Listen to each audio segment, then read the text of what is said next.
Wow, we're getting a new camper? Yes, it's Wow. like Christmas early. I've seen you like this.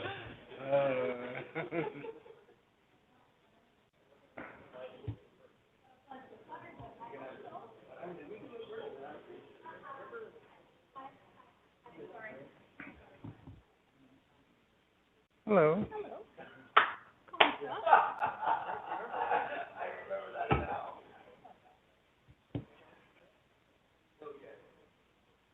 Ready? Okay, it's a little after 6, so we'll get our meeting started. Members of the public are encouraged to participate in the meeting by accessing the webcast at www.cityofclovis.com/agendas, or 2, providing written comments at the same website, 3, participating by phone, or 4, coming to the city council meeting right here at our chambers in person. I'll call the meeting to order, and the flag salute will be led by Councilmember Whalen.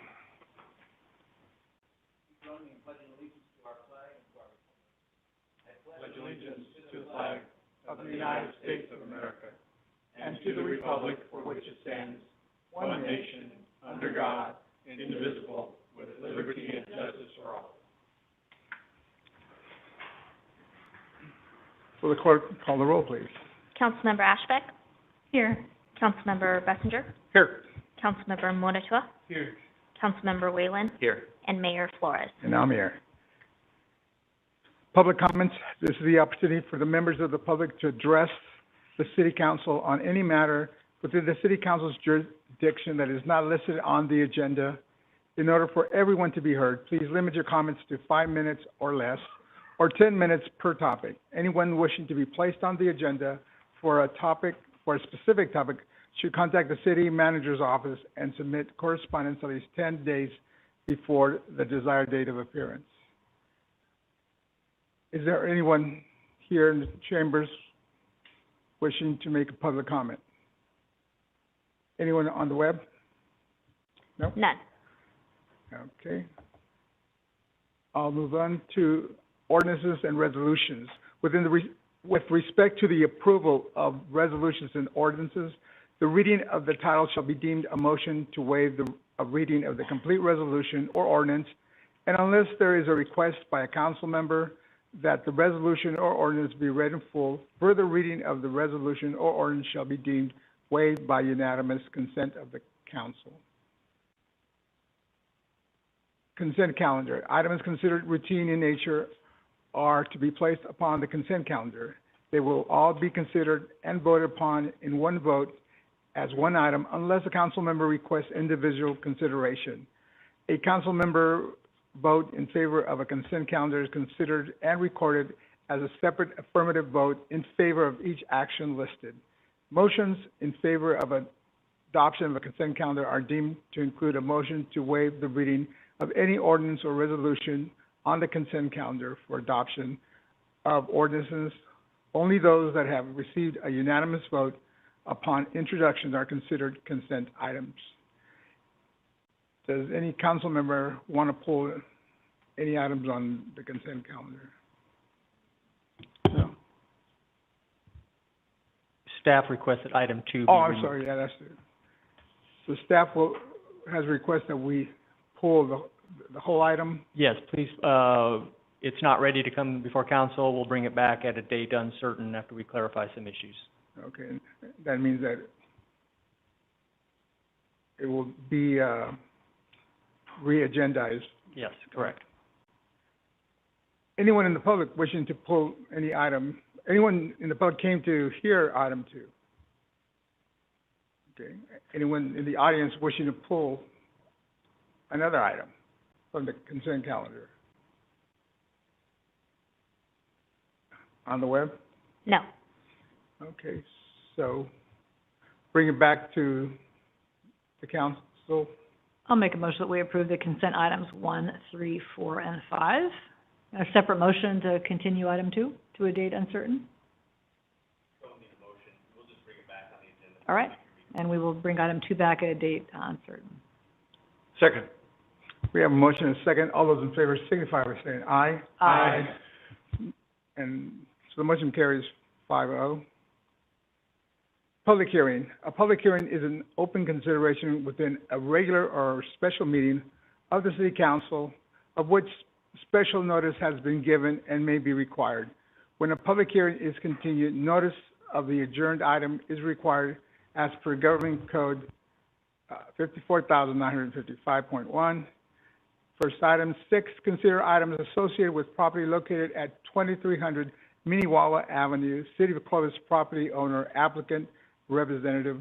We have 3 action items.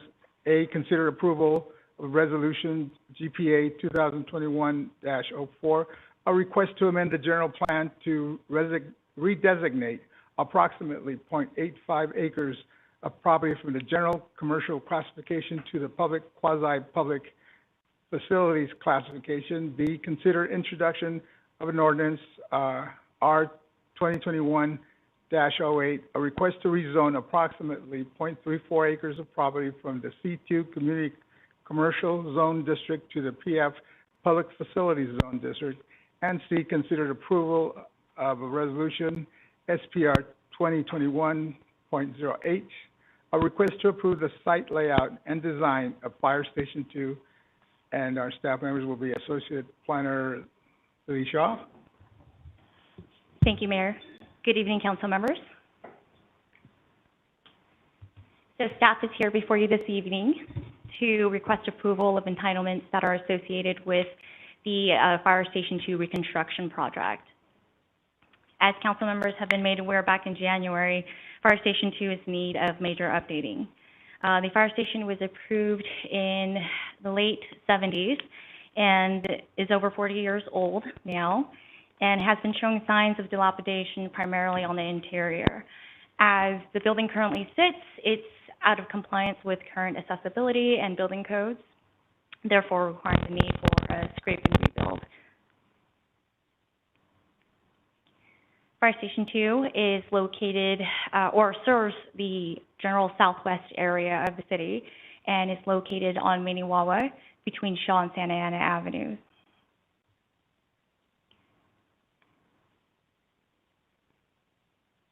So Fire Station 2 is probably our busiest fire station in the city in that it responds to about 36% of the workload of the annual workload of the fire station department. In terms of operations, there are 3 working shifts, work shifts A, B, and C, and 3 personnel per shift. Personnel work schedule of 4896, which is essentially 2 consecutive 24-hour shifts and then 4 days off. Other than an updated building and facility, operations would remain the same. As indicated, this project is associated with a general plan request, a rezone request, and a site plan review request.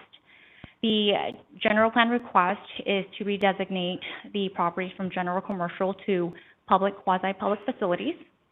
The rezone request is to redesignate the zone district from the C2 Community Commercial Zone District to the PF Public Facilities Zone District.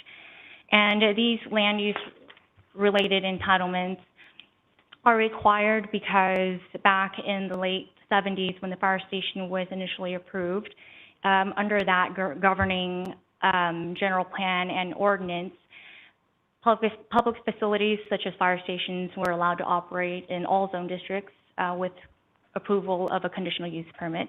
And in this case, CUP 77-4 approved the operations of Fire Station 2. So these land use entitlements here are staff's attempt to bring the land use designation in zone district into conformance with the existing operations. The site plan review request is to memorialize the proposed site layout and the building and elevations. So this is a snippet of the existing site and how it's laid out. Here are photos of the existing building.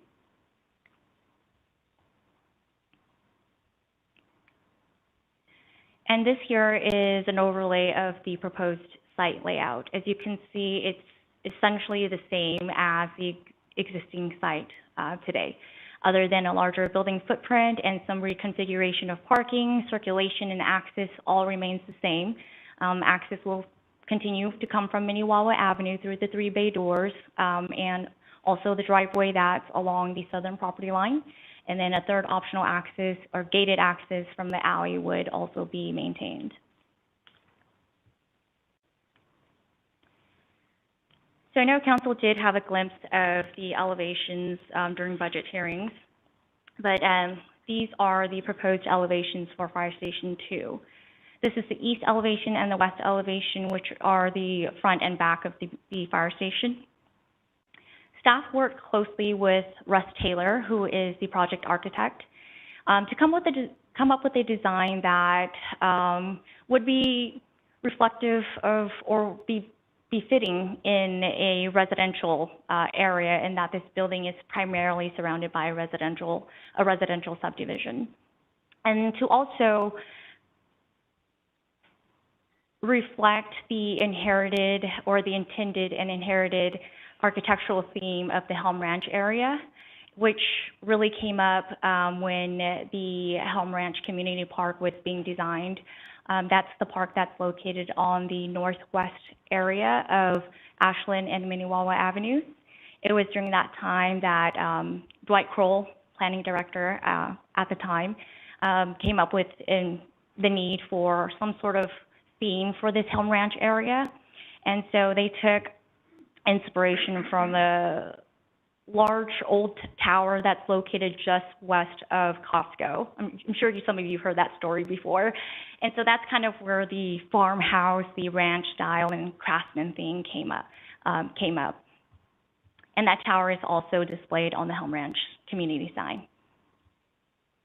So you'll see here that this building is reflective, or in staff's eyes and the architect's eyes, is reflective of that architectural theme, in the use of low linear roof lines with various roof types, including hip and gable roofs. And the roof is also metal. And then the use of both vertical and horizontal board, which is very common in ranch-style, farmhouse-style homes. And then also there's a large or a good-sized patio area in front of the office portion of the building where pedestrians would access. And these are the south and north elevations, which are the sides of the building. And as you can see, we carry that architectural theme all the way throughout these sides of the building as well. This is just a general idea, to give you a general idea of the floor plan. This floor plan here is pretty much a replicate of Fire Station 6 floor plans, and that was intended to keep maintenance and operations consistent throughout our fire stations. There are 6 dorms, which are highlighted in purple there, and 3 restrooms highlighted in yellow, a large kitchen and lounge area highlighted in light blue, and of course in the center in dark blue is the apparatus area where the engine would be parked, and then a fitness gym for personnel highlighted in red. The other non-highlighted areas are storage areas, laundry rooms, and whatnot. And then in the front in green is the office area where pedestrians would access.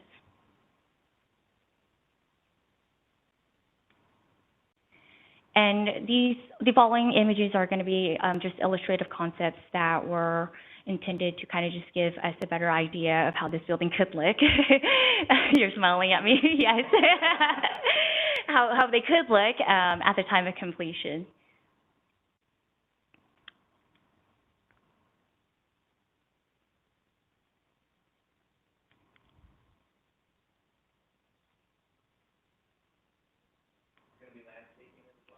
Yes, landscaping. The actual site would also be updated as well, including landscaping in the front. And then this is the back of the building.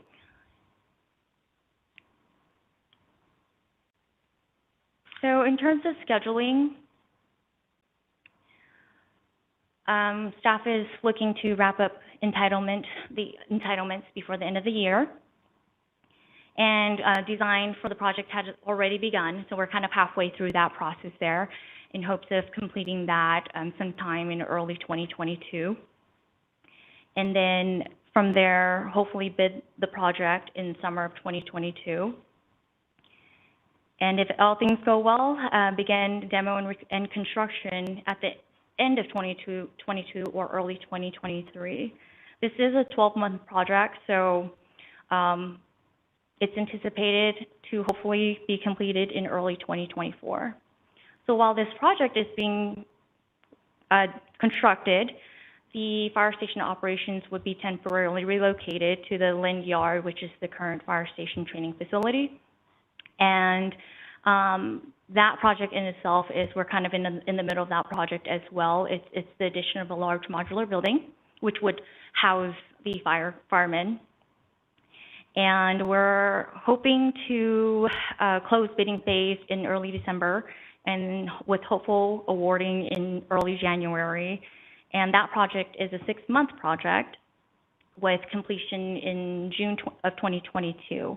And once completed, obviously, operations from Fire Station 2 will move over to that facility, and then we'll begin, hopefully, construction and demolition and construction of Fire Station 2 site.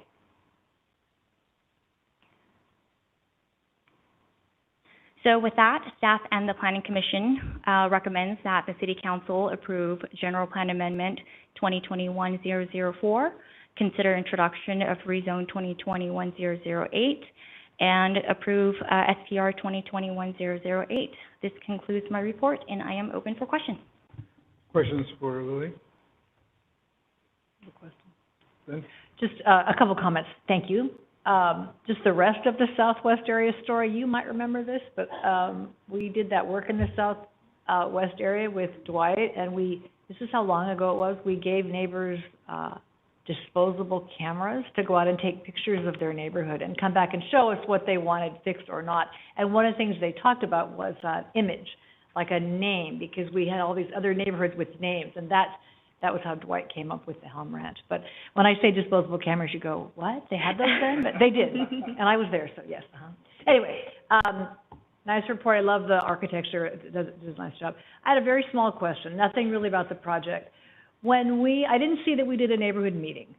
And when we did do neighborhood meetings, Renee is giving me the peace sign, but I think she meant too, that you don't talk about that in there. So when we do a GPA and a rezone a site plan, we require neighborhood meetings. So we did do those. They're not noted in the staff report that I saw. Yes, I apologize for not including that. Okay. Yes, we did conduct 2 neighborhood meetings, Okay. one on September 30th at the Lind Yard Training Center, and then another more recently, November 12th, here at the council chambers.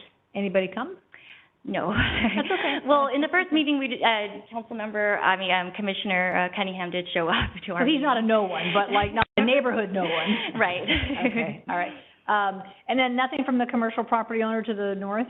No, we have not heard anything from. Okay. Thanks, Lily. Another councilman? Well, Great report, Lily.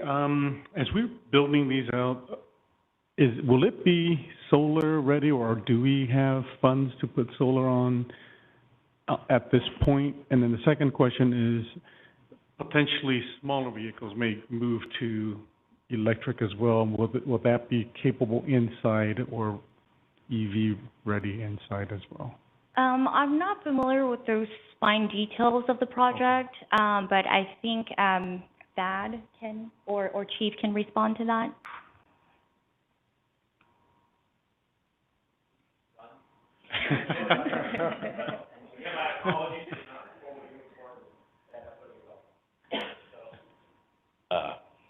Again, thank you, and again, great job. And I really want to give the credit for the first thing of the architectural design is really Renee and her staff and the architect. I would have made it a round or a rectangular box, stucco it, call it done, and we move on. Absolutely. It's why I didn't pick any of the colors, why I'm not the architect. I definitely know my limitations completely. What we're going to do is the solar that's currently on the building, we still have years of life left on it, and we're going to take the current solar off the building and the city manager makes fun of me because as we tear down the building, he's afraid I'm gonna be standing over there saying, we're gonna recycle that, we're gonna take this. But, we actually are gonna take the solar off of that building and we're gonna put it on the modular building down at the training center. So we will get the remaining lifespan out of that.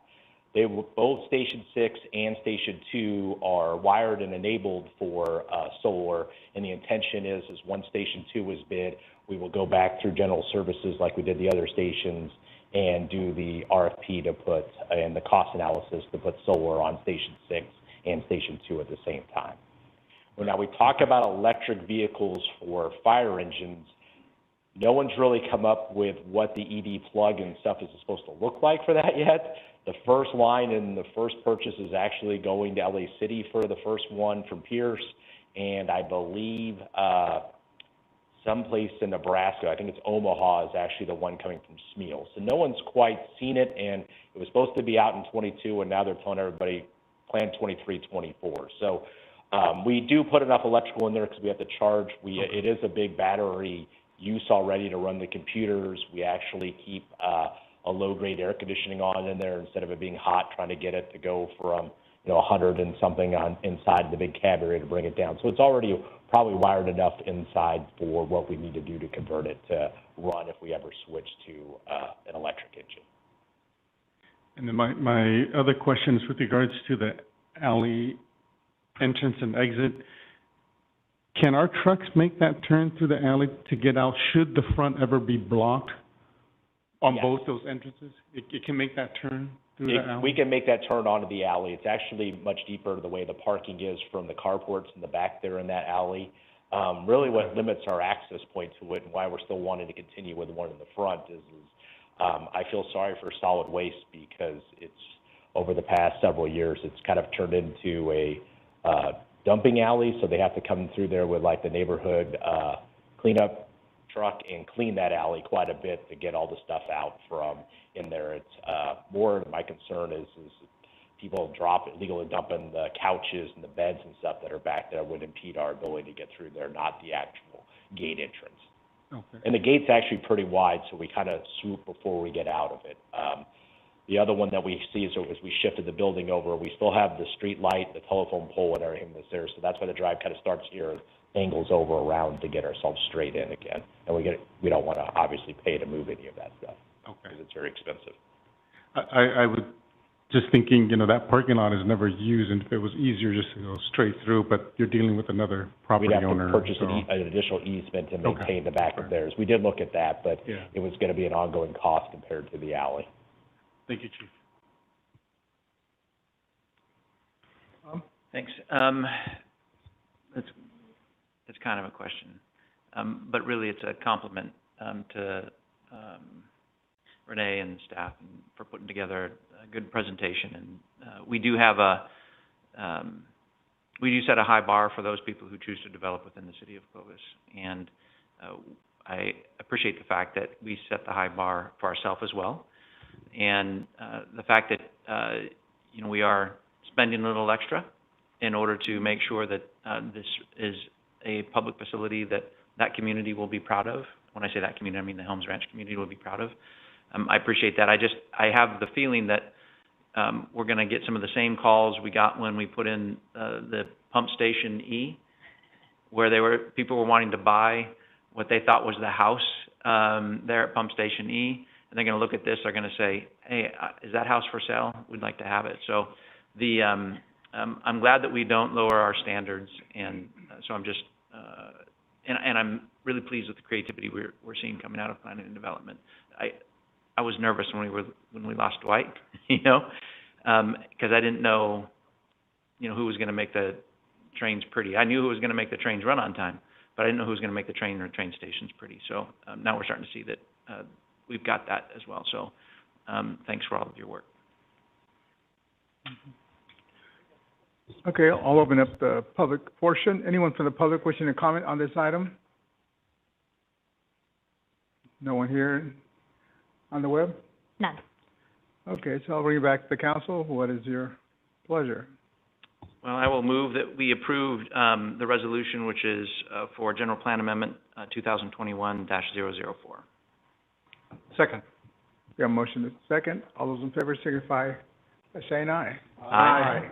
So that motion for the GPA carries 5-0. I'll move that we introduce the ordinance R 2021-008. Second.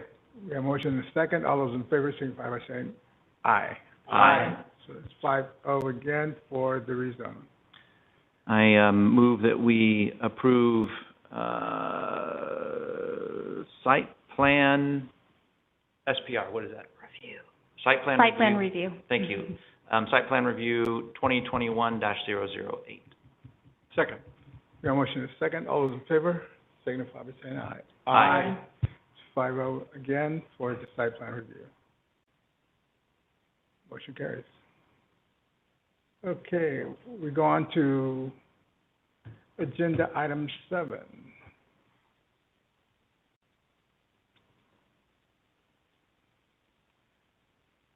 And we'll conduct a Proposition 218 hearing to consider a proposed increase to street sweeping charge and consider introduction of ordinance amending section 6.3.22 of chapter 6.3 of Title 6 of the Clovis Municipal Code relating to street sweeping services and charges.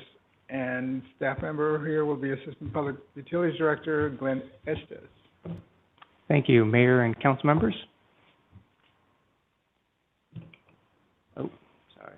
So the item before you is to amend the street sweeping charges and to conduct a Prop 218 election to do so. We'll do a quick little presentation on kind of recapping where we're at.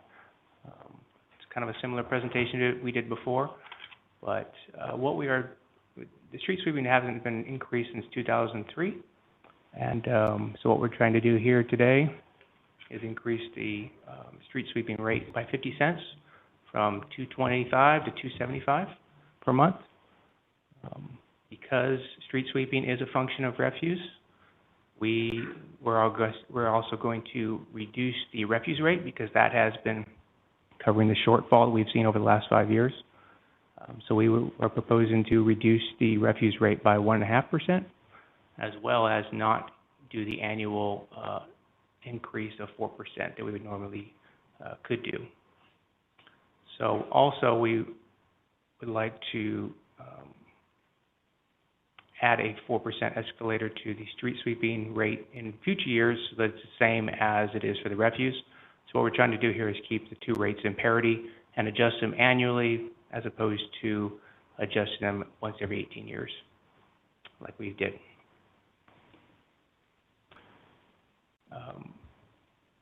So on September 30th, we sent out notices to all of the billed customers.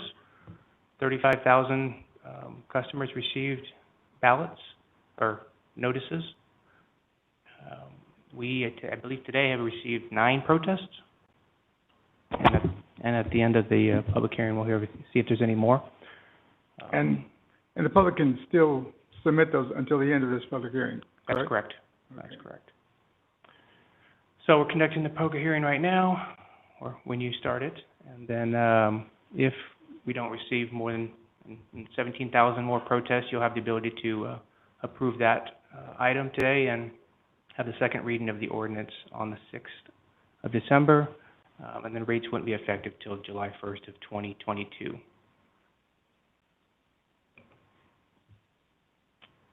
ahead.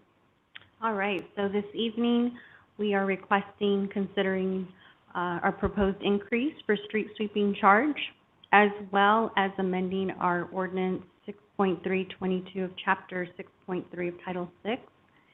And upon conclusion of our public hearing, the city clerk will report the number of protests that we've received so far, which, as Glenn mentioned, we've received 9 so far from the 35,112 so far billed to our customers. And if the total protest does not exceed the majority, City Council may approve the street sweeping rate increase and introduce the ordinance by a simple majority vote to council. So that concludes our presentation, and we're here for questions. Questions? I have a question. I just need a little refresher, and I know we've already done all this, so we're here to, but just educate me. So 4% an annual increase but we don't have to implement the 4% if we don't need the money, or, well, can you just say that part one more time? So I Yeah, know? so it's built in that there's gonna be a 4% Mhm. every year, Mhm. and each year during budget time, we come back and we say we only need a 1%, Got it. need Or a 2%, no percent, or a no percent, or reduce it A 5%, reduction. which Okay. we've done 2 times before, Okay, since I've been here, so. thank you. Thanks. Well, So, on that first slide that talked about the offset of the revenue, I thought it was 240 million offset as a result of the reduction in 1.5%. Did I read that right? So, What did I? Oh, did I say Million. 240 million? Sorry. yeah, that's a lot. Very Sorry. expensive revenue subject. Yeah. Handpicked one it is. Hey, I thought the federal government gave us like a little bit more money. Not that much, I wish. 260,000 is expected to be the increase in revenue, Okay. and that 1.5% is about 240,000. Those are rough numbers. It depends on how many customers we have at the time that this rate actually goes into effect, but those are just based on the rates we had at the time. So, Okay. All right. So, we're gonna, if this works out, which it sounds like it will, then, we will have, if I understand it, people are gonna be looking at their monthly bill. Are they gonna see a reduction in the amount that they pay overall, or is it gonna be an increase? yeah, so it depends on if you're a residential customer or a commercial customer. If you're a residential customer, you'll see a couple cents, probably 4 cents increase Okay. in your bill, total bill. And that's every 2 months or every month? That would be monthly. I was doing Okay. monthly, but, Okay. yeah. All right. And if you're a commercial customer, you'll see a significant reduction just because, they pay a lot more, right? So we're adding 50 cents and then we're reducing it 1.5% of whatever they paid, which could be $100, could be, quite a bit, so. So they pay more when it comes to refuse collection, is that what you're saying? Yeah, the rates are a lot higher for commercial, And collection versus a residential. are the rates the same for street sweeping? Yes, So it doesn't matter whether you're commercial or residential, your street sweeping rate is the same? so, the residential is considered a 1 unit, so they pay for 1 street sweeping unit, and commercial pays for 2. Okay. So commercial pays double the rate, so they would receive a dollar increase a month. Okay. All right, no, that actually helps me to understand. Thank you very much. Yeah. anyone else? Okay, at this point, I'll open it up to the public. Anyone here wishing to comment on this item? Come up, give us your name and address.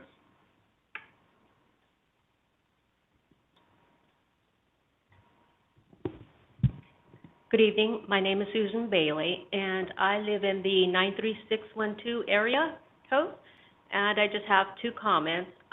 First of all, that the street sweeper in my neighborhood actually happens to dirty the street. I probably may be one of those unusual residents that sweeps the gutter, but aside from that, the street sweeper basically leaves dirty street marks on the street all the way down the block, and it's just, disappointing to see that. It takes almost that full cycle for it to start to fade away before the street sweeper's back. And I haven't noticed this like in every neighborhood. So I'm disappointed with that. And secondly, I heard the street sweeper one day, and I was getting ready to leave, and so I decided to basically cruise in the neighborhood and, look down the street as I was traveling by, and I saw the street sweeper, and I don't know if maybe the brushes aren't being cleaned, switched out, or not too familiar with this topic, but it was actually looked like it was just blowing dirt. I'm 5 foot, and it was just billowing off to the sides going up. Yeah, it's pretty high. I've never seen one do that before, so I don't know if they're just getting old, the trucks are old, but I have mild asthma. It's like, I don't want that in my neighborhood. I understand street sweepers got to come by to pick up debris so it doesn't clog up the gutters, but in my neighborhood, it seems like that really isn't necessary for them to come 2 times a month. And so I just wanted to share those comments. I didn't get around to writing my letter, so I was not one of the 9. So you can count me as 10. Thank you very much. I have a question for you before you go, if you don't mind. When the street sweeper's coming by, are you noticing moisture on the street as well, where they've come by? Sometimes yes, sometimes no. Okay, all right. Sometimes it's kind of dry, but, actually they came by today, I believe it was, and it was moist. Okay. If you can leave, Mr. Estes, your address, that way they can study what's causing this, because there might be a cause. It's, 598 West Dennis Drive.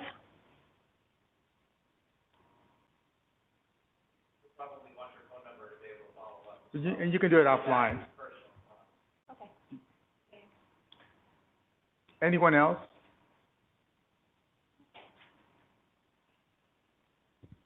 Good evening, council members and mayor. I know most of you. Anyway, my name is Mary Ann Hill, and I'm the president of a homeowners association of 20 homes, planned unit development, and we don't really get street sweeping service. I don't actually live there. My son lives in my unit.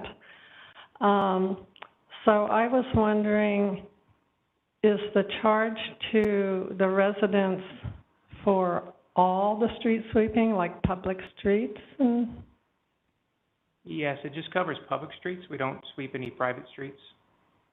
So you're you're on a private street, I assume? Correct. It's Yeah. considered a private street, but it's not a gated community. Right. So, yeah, we only sweep the public streets. Okay. So can we get you to sweep our street? Actually, we're all pretty neat people because they're all seniors, except maybe 4 families with kids. So for Yeah. clarification, We're not too messy. they do get the charge, but the private street does not get swept. Yeah, the Right. individual private street doesn't get swept because we don't maintain that street. We maintain all the public streets, which your private street connects to, and that's the benefit that your development, that your house has, is that the public streets adjacent to you are all being swept. So Okay. there are private companies that will do your street because you guys maintain your street, you guys slurry your street, and then you can also have a private company sweep those as well internally. Okay. I They do have- think you come twice a year after the neighborhood cleanups. I do believe they go through there. We do sweep behind our community cleanup, and it's not to maintain the street, it's to pick up anything that might be left behind, any broken glass that's part of the operation. But it's not necessary to routinely sweep the street, just to clean up whatever may have been left behind. Okay, and then a question about your presentation where you showed, you had given notice to 35,000 residents or businesses. Are those the only people who pay this fee? Or do all residents in Clovis, do all commercial businesses and residents in Yes, Clovis pay so the fee? 35,000 is the number of billed customers each month that we bill, that we bill. We actually noticed about 45,000, sent out 45,000 notices because we not only addressed all the ones that we had in our billing system, but we want to address all the property owners that might not be in our billing system. And so there's another 10,000 notices that we sent out. If the assessor's office had a different name than what our billing system had, we wanted to make sure we were noticing as many people as we could. And so everybody should add it. So some people got 2. If their name was slightly different on their billing than their property, they would receive 2 notices. Okay. Okay, well, you don't have to make me number 11. I really just want it clarified, and I had a few of the residents ask me. Yeah, do you feel like you kind of, because I feel like your question is, why am I getting charged if you're not coming in to sweep? Do you understand the reason why that's happening, at least the logic behind it? Because I don't know if you were able to catch it. It seemed, it could have been a little bit opaque. But the reason why you still get charged it is that even those people who live on private roads have the advantage of having streets swept throughout the community, the other roads that they travel on. Correct. So that's correct. the lot. Okay. That was, I think, my first question. Yeah. So I was wondering about that, because I don't think that was clear in what you said. But, okay, thank you, and all of you have a happy holiday. Your families too. Anyone else?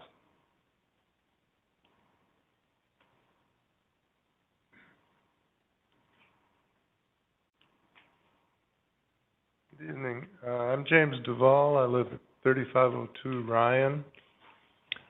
And I have a couple of questions. One is, what, if any, training is given to the drivers? Do they drive all different types of vehicles, or are they dedicated to street sweeping duty? How does that work? Yes, our drivers do receive training. They all have commercial licenses. And typically, our street sweepers have been a solid waste operator for a number of years before they become a street sweeper. We also do every 10 days, we do tailgate trainings with them for safety, and we send some to driving school. So. Okay, the reason I bring it up is I live on a corner, and many weeks, not all weeks, but many weeks, when the truck comes around that corner, they swing wide and they don't come back to the curb. Mm-hmm. And quite often, all the debris is still right in the gutter after he goes by, as it was before you came by. Now, other times, I'm assuming it's a different driver, he sticks tight to the curb all the way around and does a good job. I don't know, maybe that's something that ought to be brought up at in their briefings or something about sticking to the curb, because if you swing wide on the corners, you're going to leave a lot of stuff right where it was before. Yeah, if we get your address, we can definitely look into it. A lot of the times what happens is we're going around vehicles that may be parked in the street. And so okay, this is not, well, let's see. My vehicle is parked in front of my house. When when I remember, I move it up into the driveway. Yeah. Sometimes I remember when I hear it coming down the street, and I move my vehicle into the drive. But I don't believe that that's the only time that they, I was going to say, what I can do is make sure that we conduct a training, and I've been planning to meet with our street sweeping team anyway, and so this will be an item that I would like to include that we can go over. So I appreciate you bringing it to our attention. Okay. My next door neighbor is kind of a neat freak, and he sweeps and blows his own property actually down in front, down to the corner where I live quite often. And he gets upset that quite often his curb looks worse after they go by than it did before. And he asked me to ask you tongue-in-cheek how he could get on the street sweeping payroll. I think you have two tailgate training topics. That's hard to say. You got it. Those are two really good scenarios. They are. I appreciate the feedback and the recommendation. And so we'll bring that up in our next meeting. Okay, thank you. Thank you. Can I just say something very quickly? It's been my experience watching the street sweepers that they do a really good job. I think everybody has a day maybe when they miss things, but I've watched a street sweeper stop his vehicle and back up to catch an area that he normally would have missed because it went from one lane to two lanes. So I think generally our people do an excellent job, but when they don't, that's when we need to know so we can do better. And Yeah. I appreciate hearing that. Right.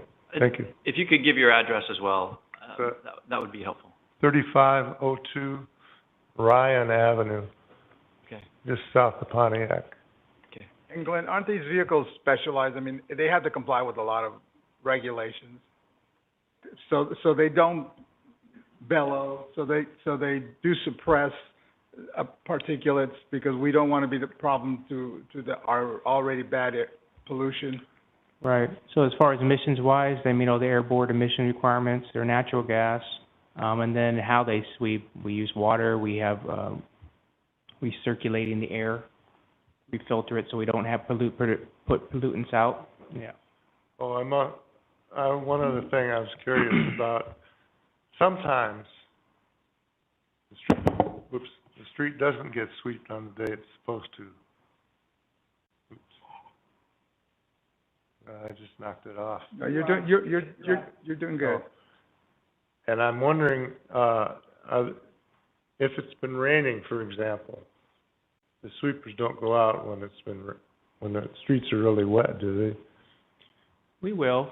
We still sweep it because, you know, we're not just picking up dust, we're picking up trash, we're picking up leaves, we're picking up everything else that's on the streets as well. So we will still sweep. So it's year-round then? In the pouring rain, no, we don't sweep in the pouring rain, but Yeah. as soon as we can, we will. But other than that, it's year-round? Yes. Okay. Thank you. Thank you. Anyone else wishing to comment on this item? Okay, how about the web? None. Okay, at this point, we're closing the public portion of this hearing, therefore, we won't be accepting any more protests. And I'll bring it back to the council. Are we counting the last two? Or do they have to be written? Technically, they have to be written protests, but, Okay. Given the number, I think even if you were to accept the two, you're still within your rights to approve it. Okay, so, and we understand the spirit in which they were given to. I'll make a motion that we, consider the proposed increase to the street sweeping charge and introduce the ordinance to amend section 6.3.22 of chapter 6.3 of Title 6 of the Clovis Municipal Code relating to street sweeping service and charges. Second. We have a motion and a second. All those in favor, signify by saying aye. Aye. Motion carries 5-0. Can I make one more comment in Sure. parting? Just because we have to do it doesn't mean it could be in the world's smallest type. So is there, maybe we could work on our public notices going forward, because, like, I got this in the mail, I didn't read this exactly, so maybe we could perk up our communication. It's like, I've never seen so much type exactly the same size, same columns, no paragraphs. It's impressive. But anyway, maybe just a little more. We got Chad back there, so Chad, perk this up a little bit. Thanks. Next item, agenda item 8. Consider approval to authorize the city manager to execute a consultant service agreement on behalf of the city for the Landmark Square soil vapor barrier system. Staff member is the engineer Mike Harrison.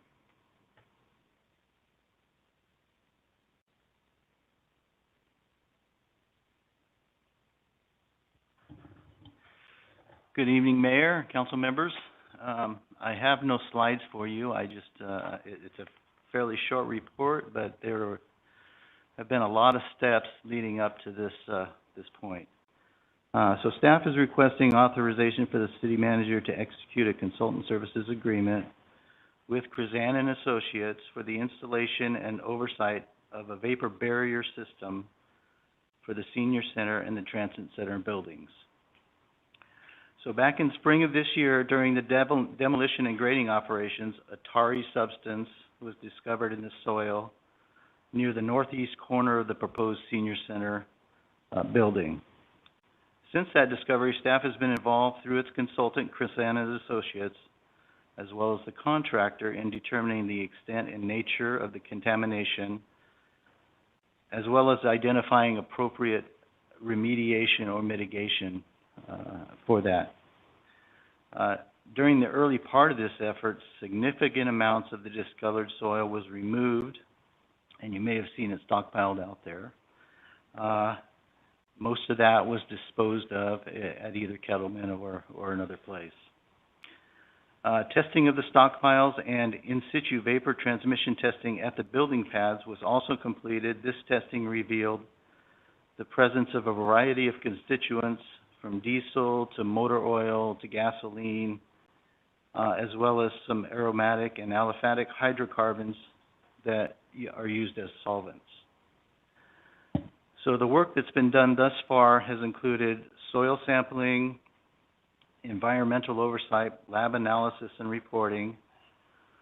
We did some soil vapor testing at the building pads. There was preparation of a vapor intrusion risk evaluation report. Preparations and submission of a remediation work plan to the California Department of Toxics.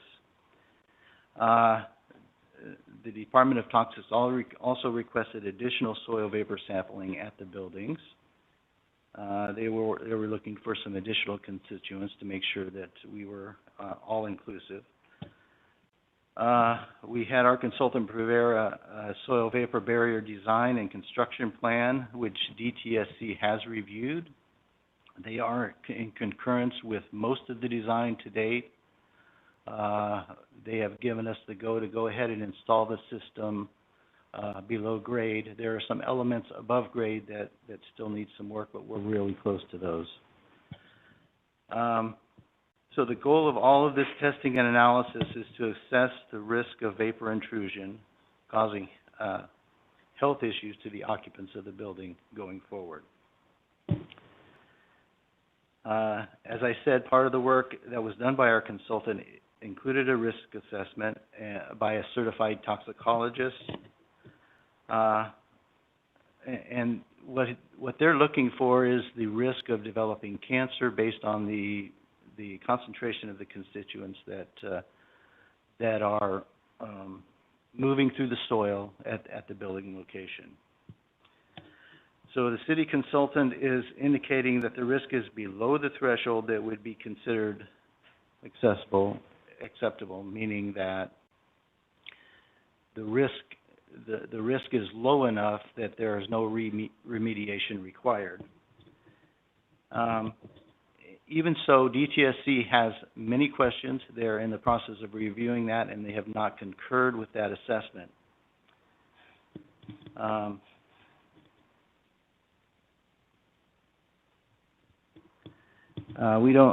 don't know when we're going to get concurrence from DTSC, but city staff is proposing to move forward with the membrane anyway as a safety measure and insurance to make sure that the health of the occupants of the buildings is not compromised.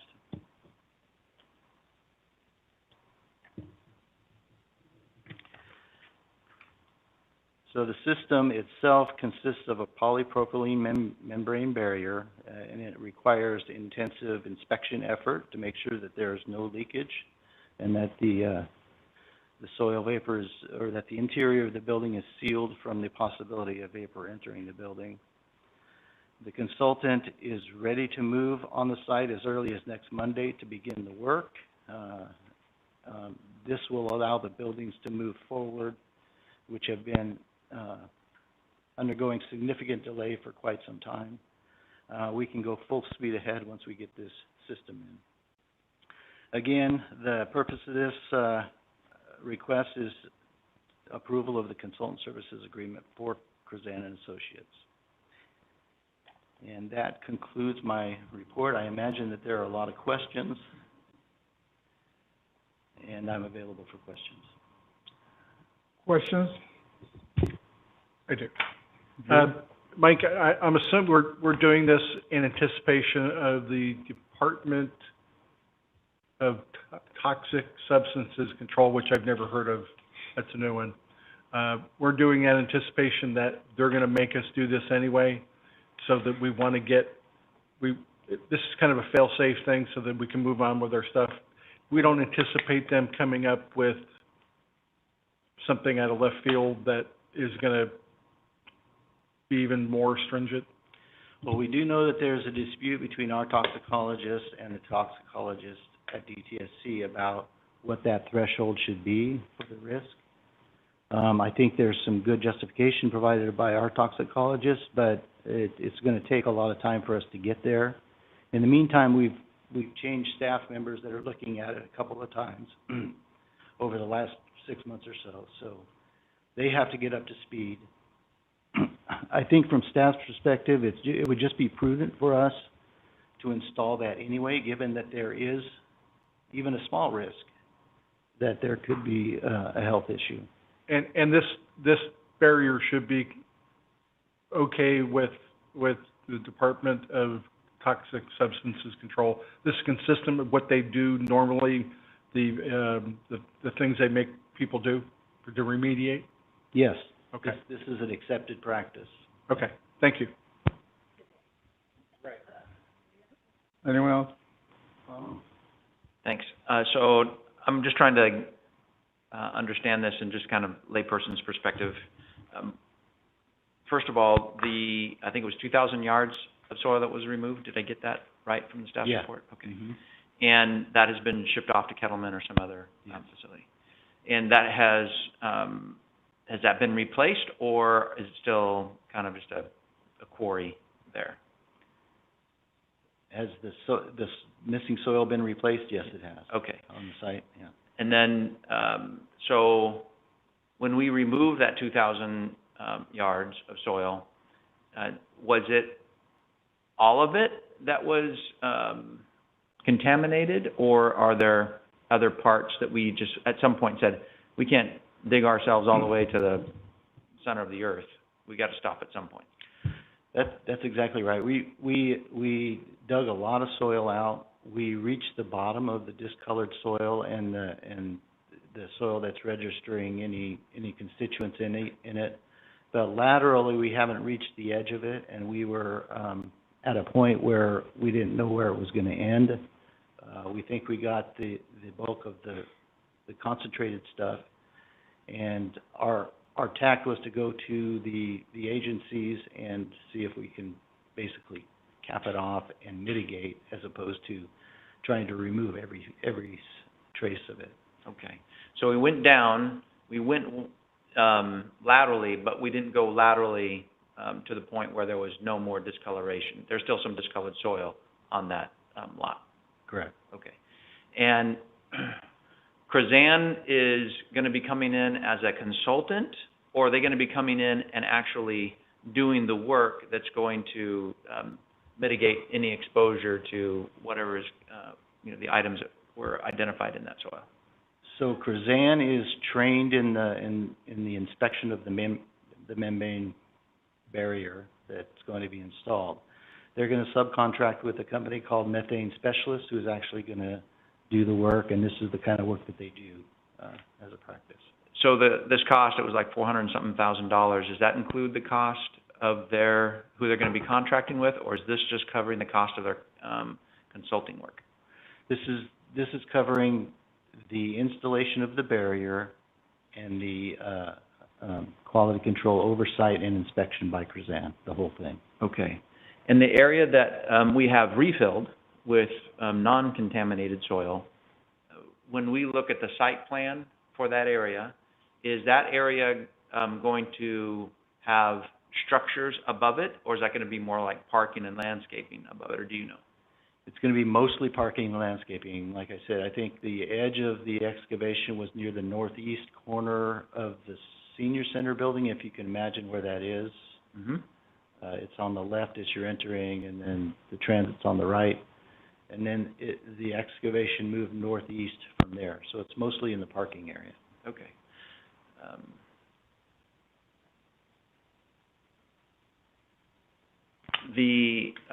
Kind of following up on Drew's question, because I just want to make sure that we're clear on this. What we are asking Krazan to do is what we think this agency, the DTSC, would require of us if the toxicologist for the DTSC disagreed with our toxicologist. Here's what we're trying to, I think what we're trying to avoid is, okay, we put all this money, $400,000 plus, into this barrier, and then the agency comes back, the DTSC says, sorry, that's not enough, dig it all up, and we kind of spent a bunch of money that we didn't need to spend, at least at that point, or at least wasted some because they're having us, tear up the work that we've done, for lack of a better term.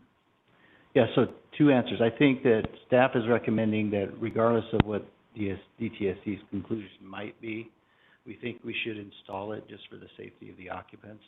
And second, we have gone through enough review with DTSC that they have bought off on the design, in the event that they determine that it's required anyway. Okay, so, we are actually taking steps, that may not be necessary because we don't know what the DTSC is going to say. But even though it may be determined that it is not necessary to do it, we are of the opinion that this is what is best to avoid any risk to the people who are going to be using those facilities, you know, would otherwise have been exposed to some potential contaminants. We don't want them exposed in any fashion, regardless of what any agency says. We're putting in the barrier. It's going to keep them safe, regardless of what the agency says. That's correct. Okay, all right, thank you. I want to turn out that. So we're going far and beyond what this agency could ever ask of us. Yes, Yes? I would say yes. I Okay, don't know if it's... that's the I don't- question. We're going far and beyond because Well, I don't want what Bob just said, that later on they'll say, nope, it's not enough. So we're going far, we're going to over-engineer this to the point of exhaustion, and they can never come back and say, no, it's not enough. So, Hey, so I'll weigh in on that, because I started my career in hazardous waste. there and is I've no worked with finding toxic. yet. There is no finding. There's a dispute, and they haven't given us a finding, is what the Right. report says. but if they... I'm sorry, Luke, did you want to... Yeah, I wouldn't say it's far beyond. I think this is a very prudent measure beyond what is normal. I don't want to ever try to put a limit on how far beyond prudent a state agency could go. But I think this is very safe. I do not think we are at risk of coming back and finding out this was for naught and having to tear this out and do something else. I think it's very defensible what Mike and his staff has done. You know, again, we want to put it in, even if we do not exceed the threshold that would require it, it is an additional safety measure. If Toxics comes back and says, no, we interpret it this way, you've exceeded that threshold, it still meets their standards and it satisfies their requirements going forward. Now, there'll be some other monitoring, there may be some other monitoring that they come back and ask us to do in perpetuity to demonstrate that the system's working. There's all those kinds of things they can do, but those don't hold up construction of the building. And we're at the phase now where we need to get this in so that we can continue with construction. And this is a very safe and prudent thing that I think exceeds, it may exceed standards, it at minimum meets standards, if I understand correctly. Is that true? It meets the DTSC standard. I don't know if we can say that it exceeds it, but it certainly exceeds the need, I think. Okay. Any more questions? Mike? Okay, I'll open up to the public. Anyone from the public wishing to comment on this item? Anyone on the web? No. Bring it back to the council. I'll move that we authorize the city manager to execute a consultant agreement described by staff. I'll second that, and I just want to comment that I appreciate the staff kind of, making sure that, our people are safe. And even if the DTSC says it was not necessary to put that barrier in, it doesn't matter. We did it, because we want to protect our people. We have a motion and a second. All those in favor, signify by saying aye. Aye. Votes 5-0. Motion carries. And we move on to item 9. Consider a request from Matt Bagzo for the City Council to create a Citizens Advisory Committee for the purpose of evaluating police officer staffing. Staff member here is our City Manager, Luke Serpa. Thank you, Mr. Mayor, members of the council. Last week, we had a presentation from the police department on a staffing study for the patrol division. Actually, quite a few weeks prior to that report, we had a request from former police chief and current city resident, Matt Baskell, to request council. He wanted to place on the agenda an item requesting council to form a citizens committee to look at police staffing and what could or should be done, and bring recommendations back to council. We postponed this item until after we presented the study because we didn't think it made sense for that to be on the agenda before you saw the study. After last week's study, council did provide some indication that they were interested in establishing such a committee. So what we have now on tonight's agenda is Matt's request, and we'll be requesting council to provide direction on, does council want to form a committee? If so, how's it going to be made up? What's the scope of the analysis going to be that they perform? As council recall, the study that was presented last week just addressed the patrol division. Do we want to expand that to include the entire department, including support divisions like dispatch and then other sworn positions like detectives? Do we want to look at the financials to help define why certain percentages have changed over time as to how much of the police department budget is spent on staffing versus other functions? So we're looking for just direction as to where council wants to go with this, and if you do want a committee, some parameters, and we'll start getting that rolling. That's my introduction. This is a council direction issue. I'd like to invite Matt up, and he can address his request because he's the one that had made this written request to put it on the agenda. So I'll like to turn it over to him before we open it up. Good evening, council. Does he have any experience talking to the council? Just a little bit. I think so. Little nostalgic. It's been a little while, though. Good evening, council.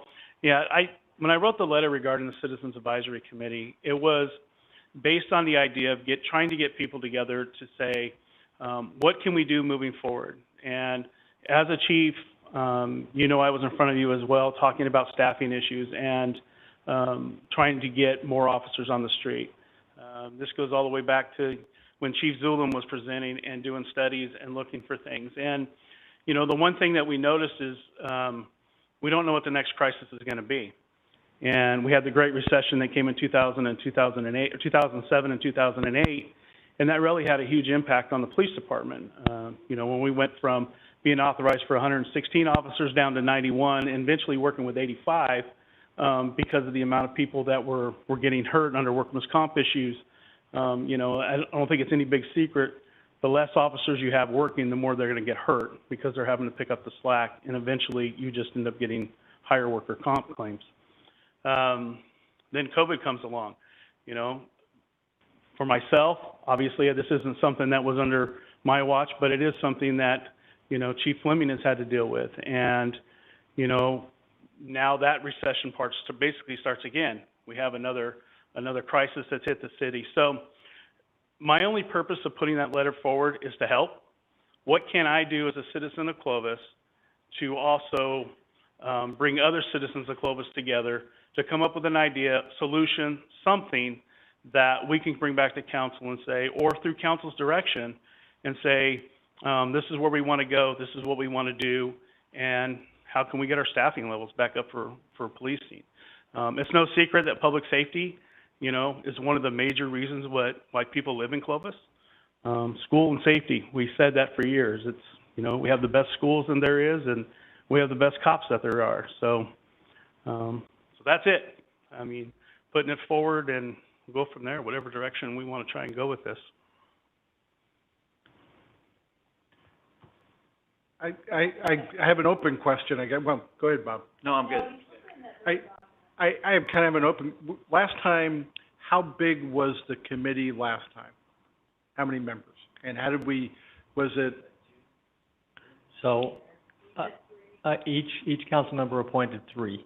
Okay. So there was 15 on the committee. And were there any other, like, open public seats that, where was it a council appointment only? I believe it was council appointment only. Okay. Did that work? I mean, obviously it was it too large, too unwieldy? Was it not enough input? What was the general consensus? So the general consensus among staff is there's nobody left that remembers. I remember. Bob remembers. So I'll turn that over to council. I think it was it was a fine size. I think we've done other things over the years, but maybe 5 per council member. That's kind of a lot, 25, but not everyone shows up. So I think it seemed like it was a doable deal. They were pretty devoted. They met a lot, often, twice a month for a period of time. So I felt like it was a reasonable size. I remember those people being dedicated to the task, Yeah. that they took it to heart and wanted to do something. And they came up with a solution that the majority of the council respected. Oh. I think if 3 is a good number, I would certainly be in support of that. And I think that when we appoint people like this group, we shouldn't be like-minded. We should have people who hey, you need to convince me. And then you're gonna have people going, I'm already in, I've already bought it. I've looked at some social media stuff, and there was public comment tonight, where from a law enforcement perspective, they ask questions like, why does it take 2 police officers to do a traffic stop? Because it's a very dangerous thing for us to be doing. Why does it take any number of people? Well, every situation's different. And unfortunately, we stopped doing ride-alongs because of COVID. And ride-alongs, I probably had more than 100 ride-alongs in my 40 years. And almost without exception, when they walked away, they said things like, I didn't know that this occurred in my town. And, when you're out there, and even, I know that even during the day shift was kind of a little easier than swing shift and graveyard shift. And I see our people moving constantly. So I think whoever, if we decide 3 works for me, that these folks, when they come in, they gotta ride. We gotta find some provisions where they're safe, and as far as COVID goes, so that at the very least, that if they say yes or if they say no, it's based on education and information, and not on a agenda that they came in with one way or another. That's all I have. Yeah, thanks for hanging out there. Chief, I've got like this, for me, it's like the $7 million question, right? And it has to do with the issue that we've learned about where, there was in years past, I think it was 2006, maybe 2007, 57% of the budget for the police department went to salaries. And now we're at a point where it's only 40% is going to salaries, and that distinction is about $7 million. So if we had that same 57% dedicated to salaries today, then we would have probably a pretty satisfactory amount of officers on patrol. Now, what Chief Fleming, I don't know if you were listening last week, but what Chief Fleming pointed out to us is that even if we had the money available to hire officers right now, that kind of an influx in a short period of time may not be healthy, but we have a pretty good pipeline of candidates that are working their way through. So for me, and I know you were chief from, well, I think you were chief like 2014, 2019. Do I have those years about right? Okay, all right. So it feels like it might have been during your term that there was that shift of instead of the budget going to salaries, there was a reduction in the amount that was going to salaries. And so while we have an increase in public safety expenditures of 80% during that same period of time, we don't see a subsequent increase in salaries of that amount. In fact, we saw at least percentage-wise a reduction, and the population only increased by 26%. I mean, it feels like the citizens are pouring a lot of money into public safety. And for us to have somehow, not increased the amount of patrol officers is, kind of that $7 million question from my perspective. And I don't know if there was, and I don't mean this a criticism of you or anybody else who's been in charge of the police department, but it feels like the question is, was there a little bit of mission creep? At some point, did we stop prioritizing patrol officers and start to prioritize something else? Never. So if you can remember back then what it is that happened. We never took patrol as not being a priority for anything. Okay. I can say that during, when Janet, before she retired, one of our big pushes is that we were told, hey, there's not enough money to get more officers, right? We're still coming out of the recession. So we were looking for alternatives. So one of the things that we were focusing on was actually hiring CSOs. So you're going to see that, maybe the same salary isn't going to the officer rank, but we were bringing on 2 CSOs for the price of 1 officer to try and handle the priority 3 traffic that was happening at that time. I think we did a study, and 50-something% of our calls for service at the time were priority 3 traffic. So we felt that if we increased the number of CSOs, that would help us provide the service to the citizens that were still expecting an officer or somebody to show up at their doorstep when their car got broken into, or when there was a vandalism, or when there was graffiti. So there really wasn't a creep. It was always the focus of trying to get more officers on the street. We went to providing an officer to Magic. We went to providing an officer to the ACT team, or 2 officers to the ACT team, because those positions were actually getting funded by the state, and that allowed us to backfill another officer's position. So I think there's a difference in philosophy, too, between city managers. I can tell you that I went to Luke on his very first day, and I said, can you give me a budget that is an actual budget, right? I mean, because in all honesty, it was just different, right? I mean, sometimes we could say you have 109 officers, but it wasn't funded for 109 officers.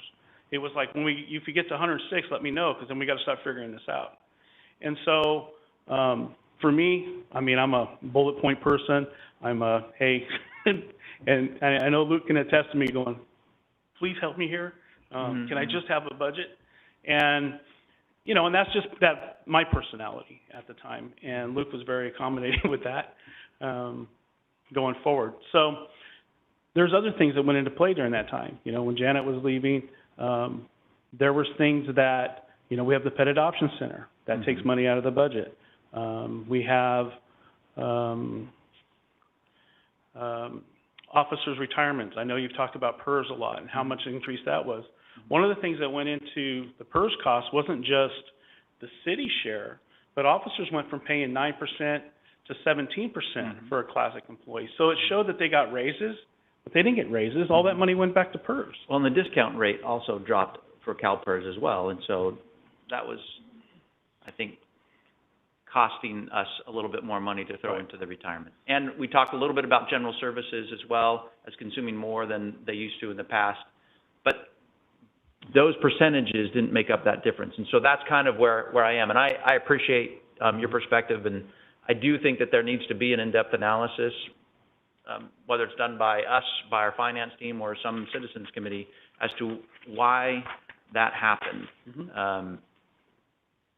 Because it's hard for me to, because a little bit of the talk has been about a sales tax increase for the citizens of the city of Clovis. Right.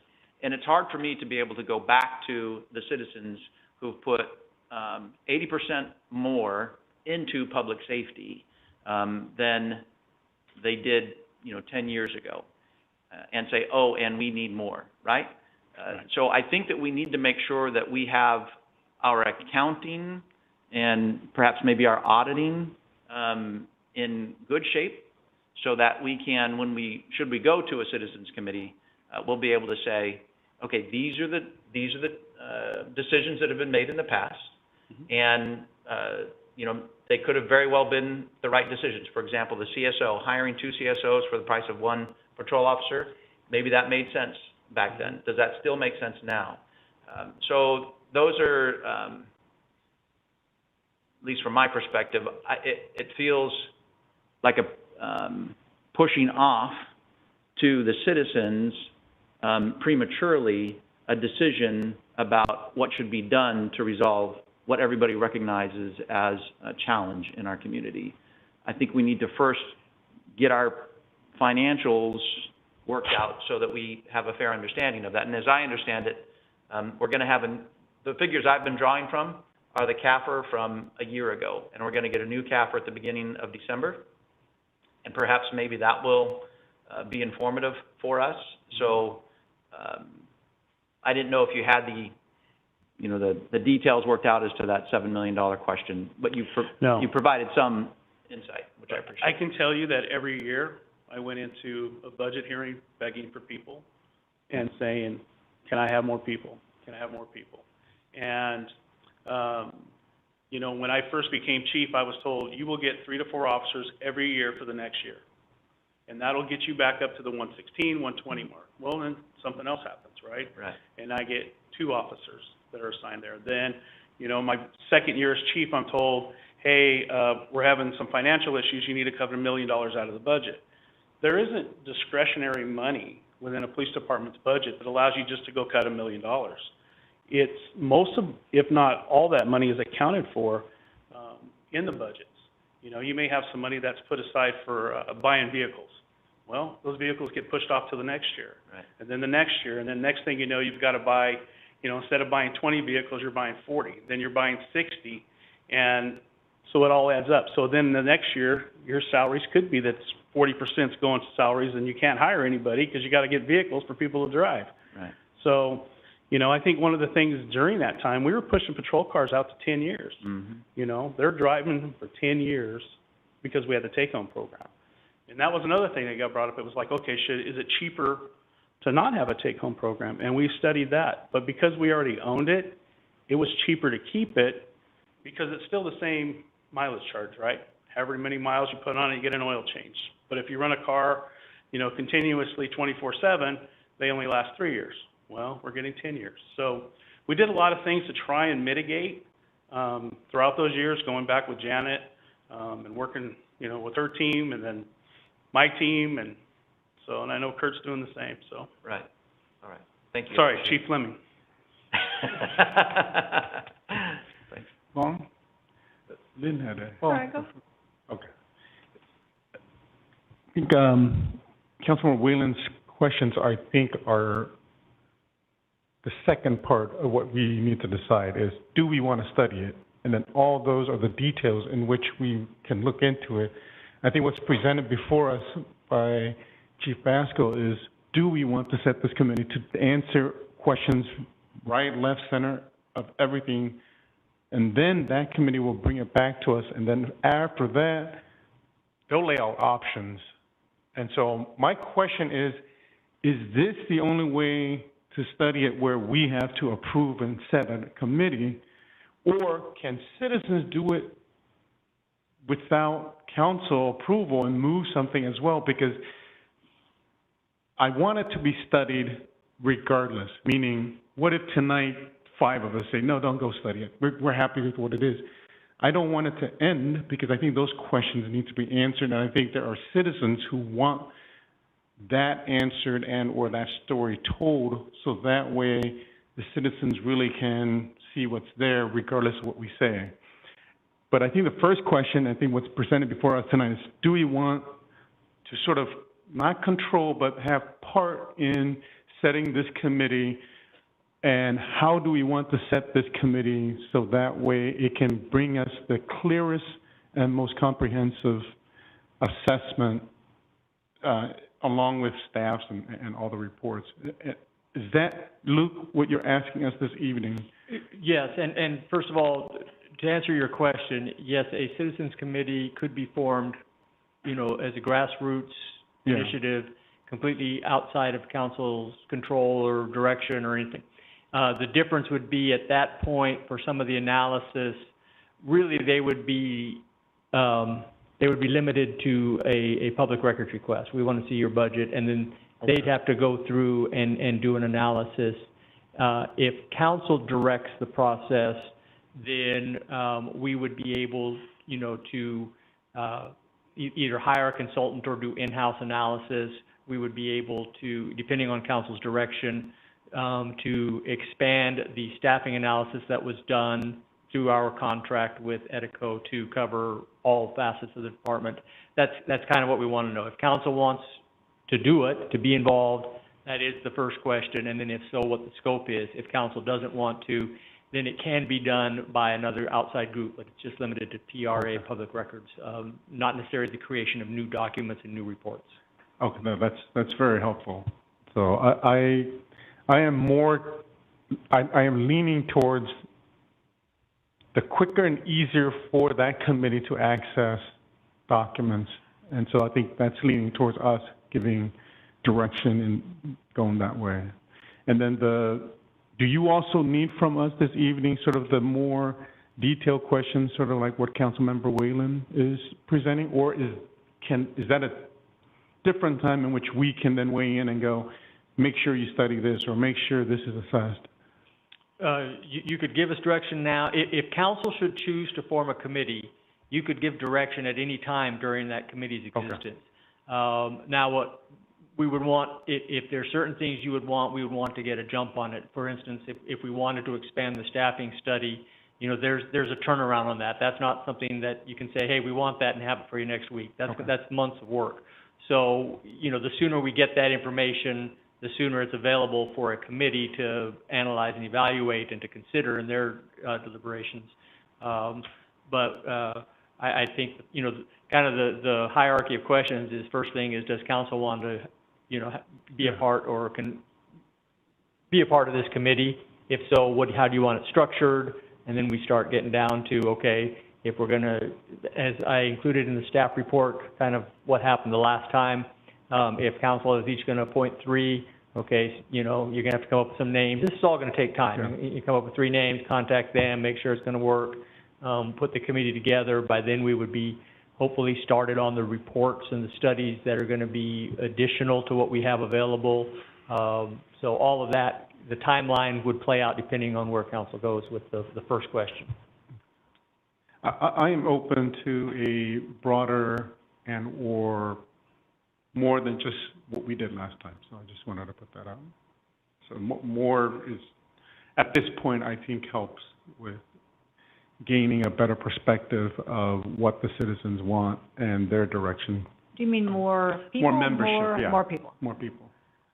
More than just us 3, get us 5 and pointing 3. Lynn? So I think a Citizens Advisory Committee makes a ton of sense. I think the key word in all this is and. I think it's what you described in terms of our own staff analysis of the numbers and the CAFR and all of that, I think, can happen now. I don't think it's another study by Edico that could take 18 months. I think we don't have 18 months to wait. So I think we have enough data from which we can operate right now. For me, the most important question is why are we gathering people? I don't think it's about staffing to me. To me, it is, what is the role of public safety in the city of Clovis?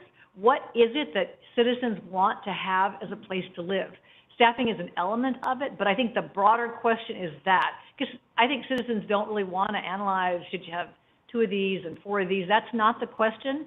The story that you told, Chief Davis told, Chief whatever that guy's name is, okay, Chief Fleming told, is really about sort of the tipping point of the city and the things that are, we might not do these anymore. So to me, that's the fundamental question. So how you gather people around that question it affects everything. I don't think it's a staffing committee. It's a public safety in the city of Clovis kind of committee.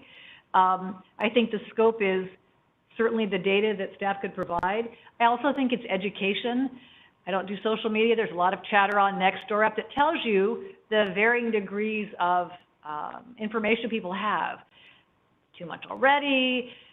Why don't hotels pay more? I knew she liked taxes, that's why I never voted for her. So all of that was on social media, which you're welcome. But so all of that just tells me that people don't have a solid understanding of how PDs are funded. So I think part of it's education, and then I think part of it is options. What are the options going forward? It's not a tax. Could be a tax, could be a parcel tax, could be our CFD and making that change. So I just think there's a lot of choices, but if you frame it in a structure, the citizens will come up with the recommendations back to us. I do think it's really important. that we tell accurate history. This staff report isn't really accurate history. I can't remember what I had for lunch yesterday, but I'm pretty sure the history was, there was a committee, they came to us and recommended a $0.25 for 7 years, as I recall. And we, me included, thought, no, we've got this. And so we made it whatever it was, like, was it a cent for, I can't remember in 2009, but was it a cent or a half-cent sales tax for 20 years? So I just think it should record that. And then in the middle of all of that, the polling data was strong, and then the recession happened, and it lost by a lot. So I just think we need to construct the history correctly, because the way you read this, it's like, well, nothing happened and people voted no. They clearly did vote no, but I think we need to construct the history accurately to tell the story, because this isn't exactly right, and I will never again not do what the Citizens Committee said, because I thought that was pretty, I remember it very clearly, because the polling data was pretty good. We were like, no, we can do, citizens of Clovis will vote for whatever it was. I can't really remember now. Do you remember? We went higher. We went much higher than they recommended. And I remember, I think Kathy Millis, was she the city manager in 2009? Yes. I think it was, Yeah. well, 7 years is sort of hard and it's awkward, it's not really long enough, and blah, blah, blah. So all of that to say, if we could just tell the history, this isn't exactly, you left out some details, but I think this starts to get repeated, and I don't think that that's right. So anyway, I think it's a really important idea. We don't engage citizens enough. I'm all in for this. I think 5 per person would be fine. Not everyone's going to come. I think we find people that are different than us or alike like us or whatever we want, and we set it out for starting in January, and it runs for 6 months, and we see what it looks like. I don't know, whatever the number is, but I think it's a very doable task. Staff has some work to do to get us ready, but the question is, what kind of a city do we want to live in? Not whether we want to tax. Skip the question. What kind of a city do you want to live in, and what are you willing to pay for it? And people need to understand if we do nothing, that's a choice too, for sure. We can do exactly what we're doing right now, and then they need to understand the consequences of what will happen if that's how we stay. Sir? I think one of the options that we have today that we didn't have back then is social media. We'll be able to do Facebook Live, we'll be able to do, I don't know anything about Twitter, quite frankly. But there might be some other social media bases where you have, if it's 3, if it's 5, you have those folks, and then you have other people who are virtually looking over their shoulders, having input, and quite frankly, I don't see this as being too unwieldy. You come up with the first meeting as an overview on public safety. The second meeting could be presentation by the police department on the needs for staffing. The third meeting, this is where we talk about budget. So this is how much we got. These are some hard realities where we talk about it. And the fourth meeting is where we talk about options. Okay, folks, do we agree that we've covered, all the information? Yeah. Okay, what do we want to do? Do nothing, sales tax, property tax, come up with another option, which quite frankly, I don't know what it would be. Yeah, and at that point, we would be able to have enough information where the appointees would be able to, at the very least, make a clear recommendation that has seen the light of day. Nobody could say, well, Jag, you kind of snuck this one on me. Well, that's the advantage of the social media. For all the bad things that it does do, and it unfortunately does quite a few thing. Of course, then people who want to be part of this have to be Clovis residents or have to own property here. I'm not overly interested in what somebody from the Midwest thinks about this, because you see, you'll see somebody throw a harpoon and you hit it and you go, they live in Dubuque, Iowa. Well, what do I care? So I think the sooner the better, because we're going to have an election in November of 22, and this would be the opportunity for us to get this in front of the citizens so that they could say yes, no, and even then, in November of '22, a year from now, it'll probably be 14 months if it's approved for us to be able to hire people to fill those positions, because in the next probably 20 months, I would bet that we're going to have at least 20 of our law enforcement officers leaving to retirement or injury or any number of things, so that the number just keeps getting larger. And if we don't get out ahead of this, we're gonna be scratching our heads. How did we get there? And then there's going to be people saying, "I told you so. We warned you about this." You know, if we're going to make an error, it's got to be an error that we said, yes, we knew this was going to happen. We factored that in. It's an unfortunate reality, but this was a decision that the public made, and it's not. So I think 3, 5. I'm up for that. But I think the sooner the better. One more thing. I think in your staff report, you said you want to know if the council should be a part of the committee. I say no. I think it's really about citizens weighing in. I think we just mess up the conversation. But it's their view. I'd like to hear what they said without us being present. So I just wanted to weigh in on that fact. Thanks. I think Lynn brought up a point worthy of consideration related to what is going to be the scope of this project. So it came up in the context of last week's meeting where Chief Fleming talked about patrol and how we don't have enough officers on patrol. And then Lynn brings up today, and I'm sure I'm confident she said this other times, well, it's not about, staffing. It's really about, okay, well, what do we expect from our police officers, or even broader than that? What do we expect from public safety? And so then the question, we have to ask the question, okay, well, how broad do we want to go in our scope? If we end up, allocating funds to public safety, where are we going to get those funds from? What about Parks and Recreation?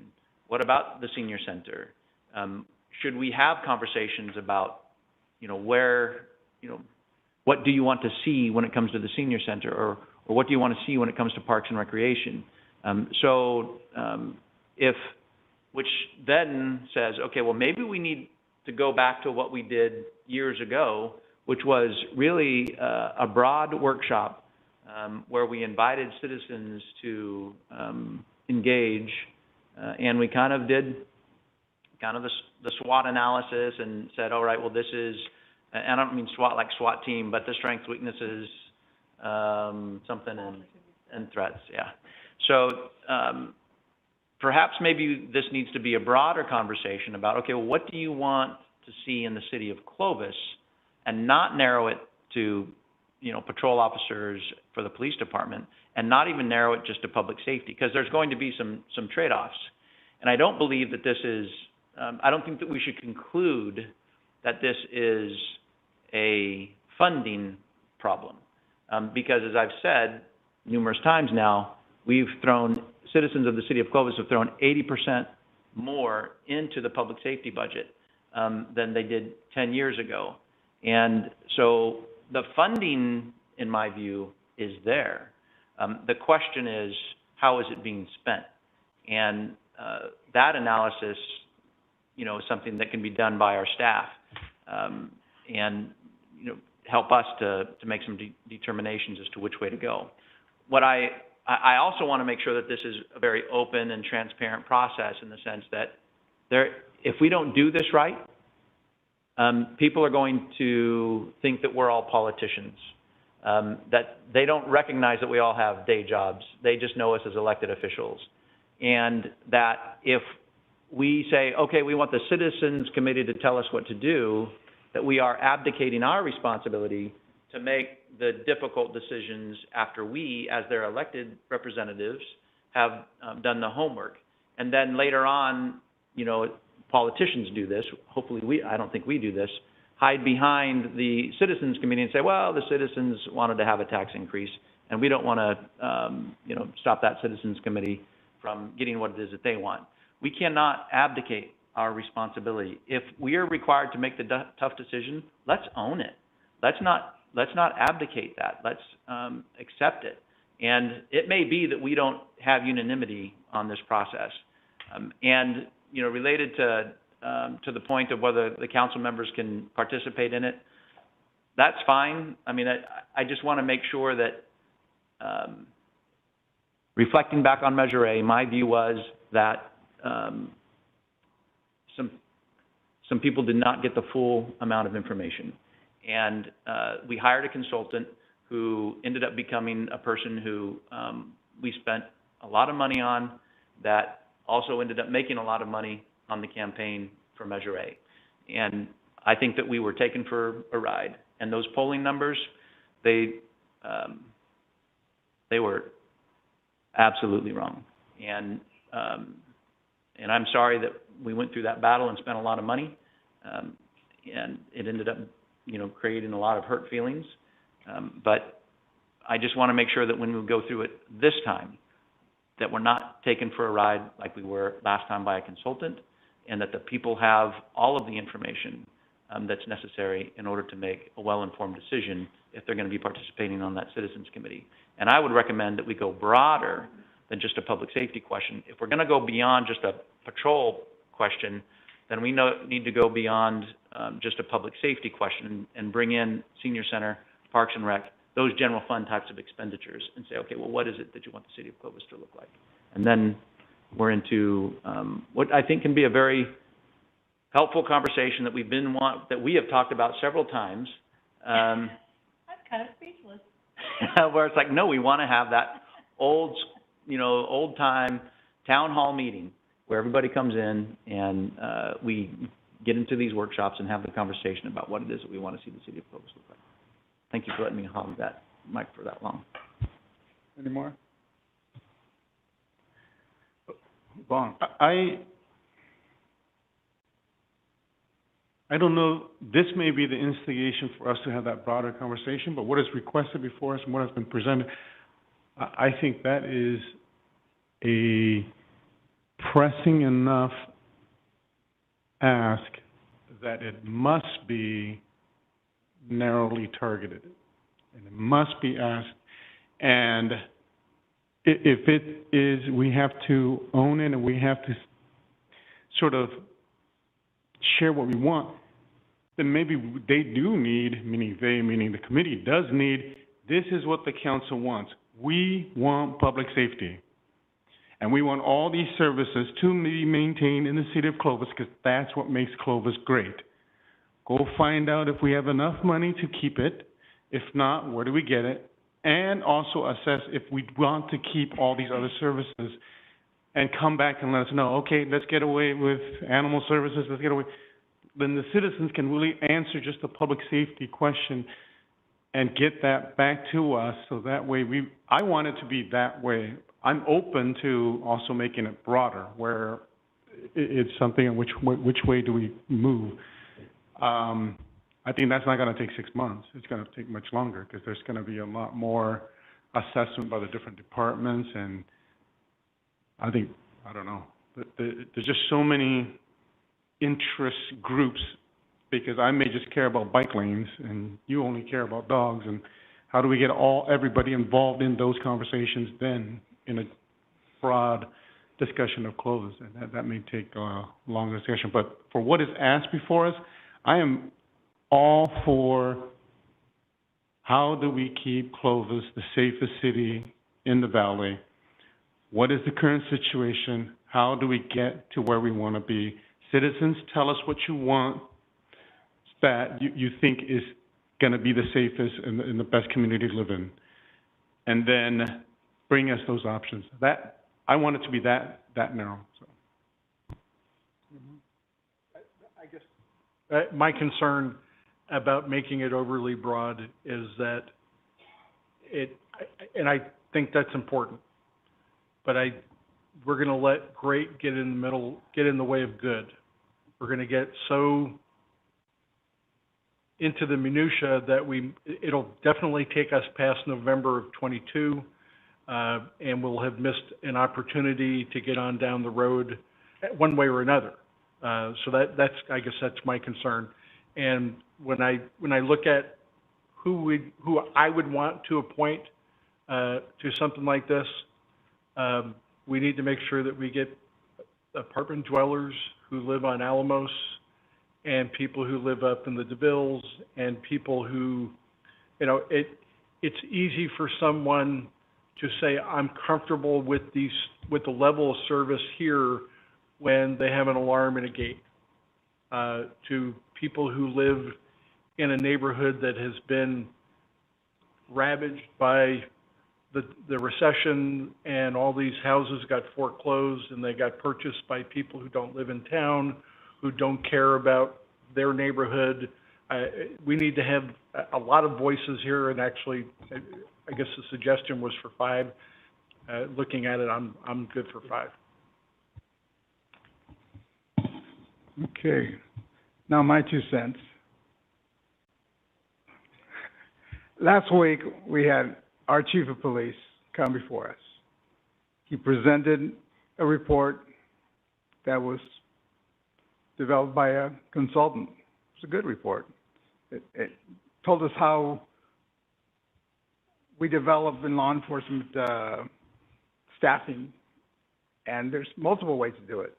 There's no one way to do it, and it's hard to do because it depends on your city, depends on your population, depends on the department. And it's been said here today that in Clovis, it's one of the fastest growing city in the state of California for a couple of reasons. 1, the schools. 2, how safe it is. And that equation is law enforcement. It's public safety. And so when we look at our CAFRs, when we look at our budgets,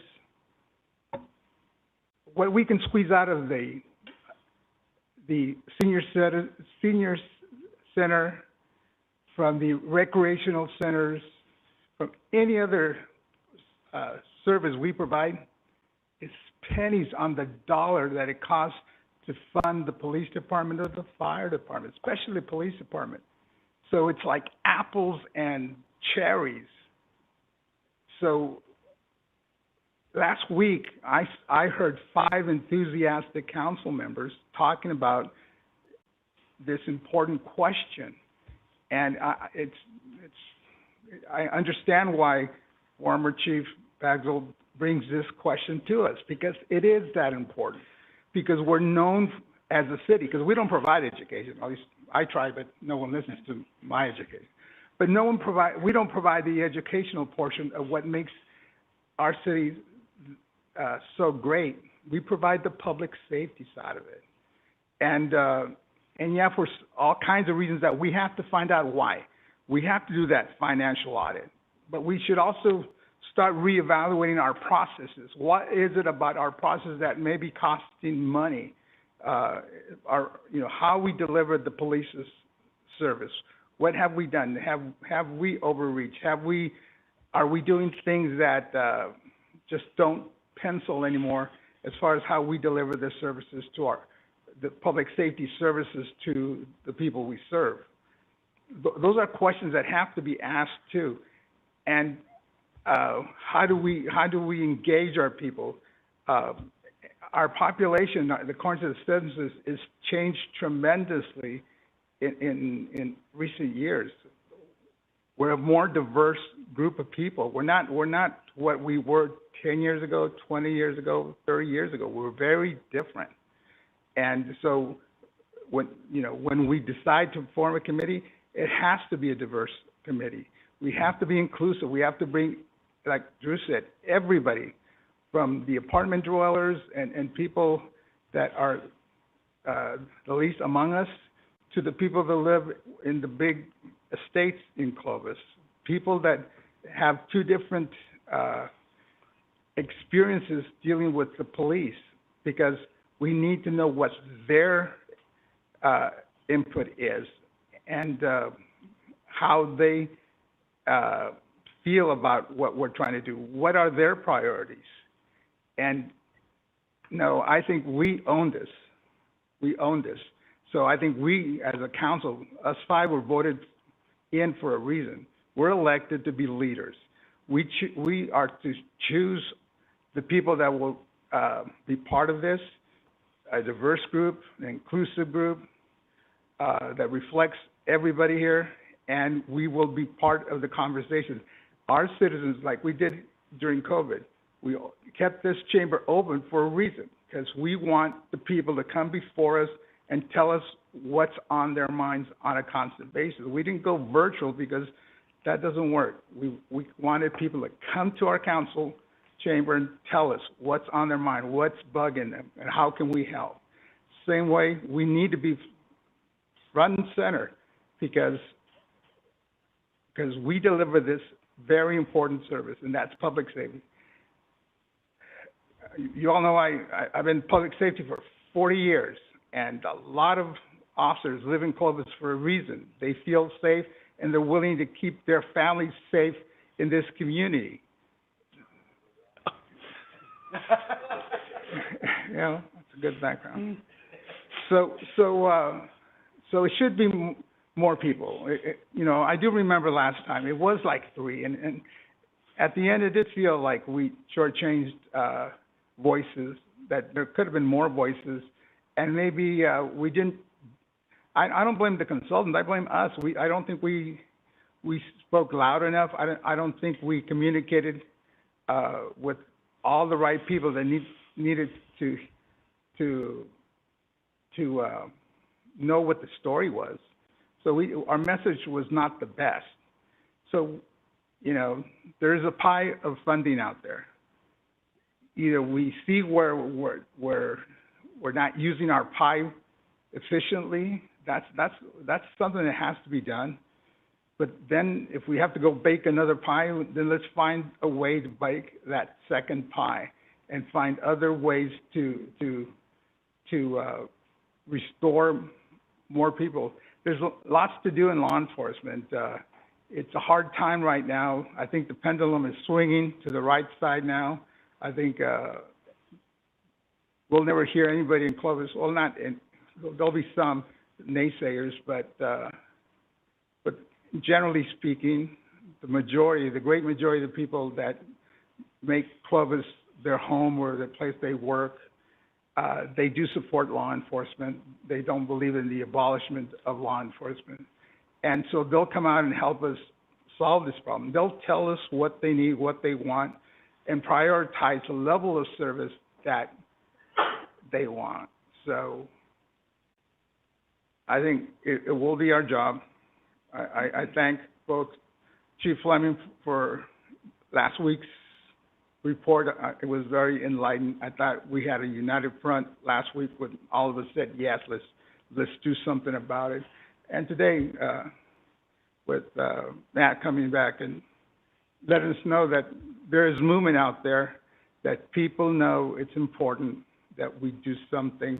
And yes, the other services are important, but we shouldn't steal from Peter to pay Paul. And there's not much to steal from Peter. I think, okay, there isn't. Huh? Peter's has always been lean. So Paul is the one that takes all the money. So let's make Paul whole. Let's give Paul more money from before Peter. Okay, so public, are you done, or would you like to? Can I just say one other thing on this? Now it's the public portion, so you can do it as the public. Okay. So I'll open up the public portion, and anyone wishing to speak on this item? I just want to reiterate what Lynn was saying about the education aspect of this and how important that is. And I do think having city members be part of this or do presentations, whether it's Jay with the budget and explaining how the rise in costs from health insurance to PERS to all of that eats into the salaries and stuff that we bring forward each year, right? When we bring a budget forward, it's like, hey, we're asking for this. There's many a times where we sat there and that, The red pen got it. You know, nope, you can't have this, you can't have that. And, you know, there's times you sit in Jay's office going, can I please have this? And before I go talk to Luke, nope. So I think it would be really good for having somebody like Jay in these meetings and explaining the city finances. I also think Andy did a fantastic job over these years trying to define development within this city. You know, whether it's a new Costco or whether it's the Walmarts or whether it's whatever it was that was bringing that tax base to this city to help fund the general fund. I know he was working tirelessly, I'll get it out, to come up with those funds and to bring those things to our city. So to have him be part of this as well, I think is a huge deal, to come in and explain how we actually get money to the general fund to pay for the things that we currently have. So with that, thank you. I'll get out of the way now, and I want to be part of this. So if I can lead it, I will. If not, maybe one of you will pick me to be on it. So we'll go from there. Thank you. Anyone else from the public wishing to comment on this item?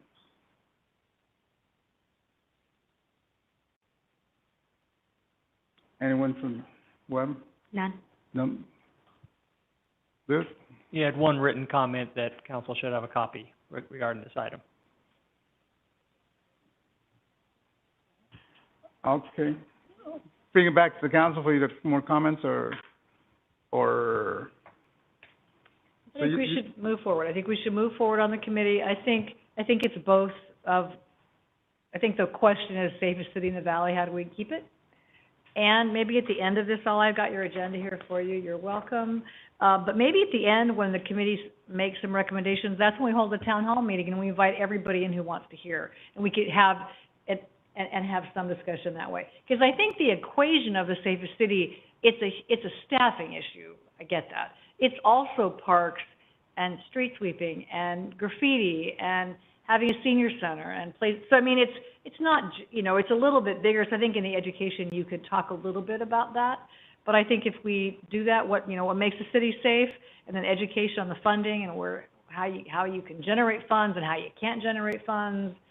I think that's really important. And then I think we talk about the gaps, which is really your study from the EDICO, which talks about the gaps. Options, recommendations. You're welcome. There you go. Or something like that. But I mean, I think we should move ahead. I think we should get it done in the next 6 months. I mean, I think we got to get going here so that a whole another year doesn't pass. Maybe faster if we could. I mean, I don't know if we can get that. If we can get it selected by the end of December, maybe. 5 per council member, no council members on the committee. And not even showing up to listen.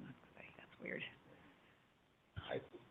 That's a motion of some sort, or something. They're looking for direction. That's direction. So that's what I suggest.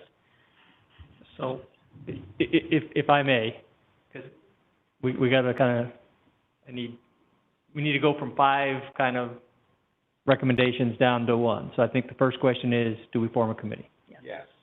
Do we have a Consensus consensus on is yes. that? Yeah, yes, I'm just wanting it to be delayed until we get some of those answers. That can be. The financial. I think they need to be done before the committee convenes. Yeah. I think that's part of one of the presentations. Yes. Yeah. Okay, so, all right, we've got a committee. Yep. Makeup of the committee. Is it 3? Is it 5? Is it? 5. 5 per. 5's good. What do you want, like 5?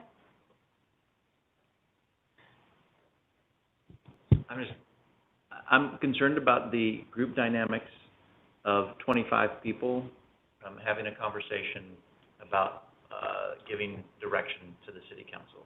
If you guys want to go 5, I'm all in on 5. But at some point, we need to, make sure that we have a manageable group of people.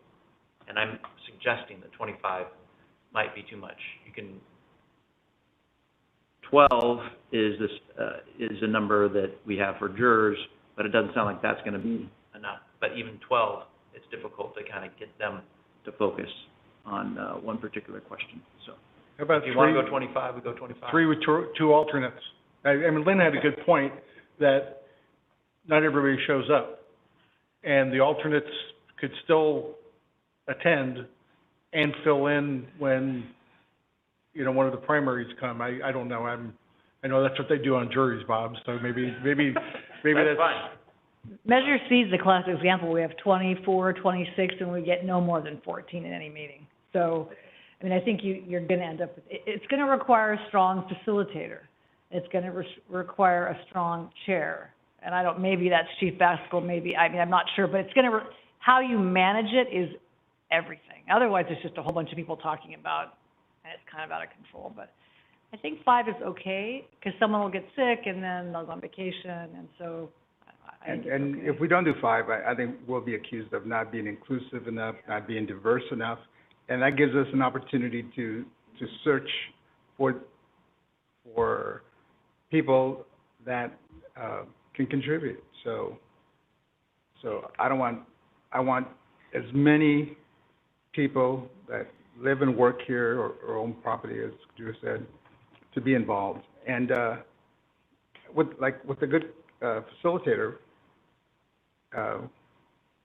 it can work. What have you guys thought? So 5. Okay, so we got a committee, 5 per council member. Council will provide us with those names, and we'll start, and some contact information, and we'll start reaching out and organizing it. Okay, so, now we get nitty-gritty details. Okay, the scope. Are we looking at PD staffing? Are we looking at PD as a whole, on, you know, not in more than just patrol? Are we looking at all general fund?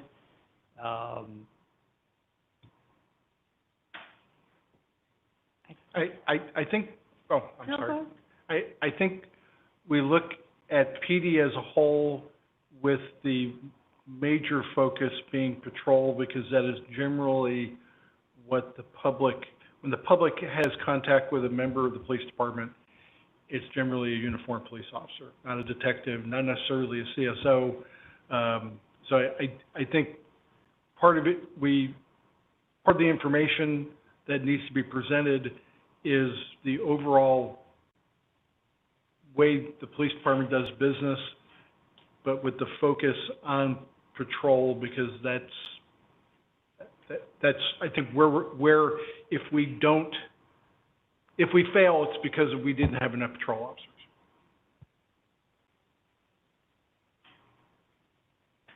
Well, I think that's consistent with what sorry, I just jumped in there. I thought you recognized me, Mayor. Sorry, go ahead. Go ahead, Bob.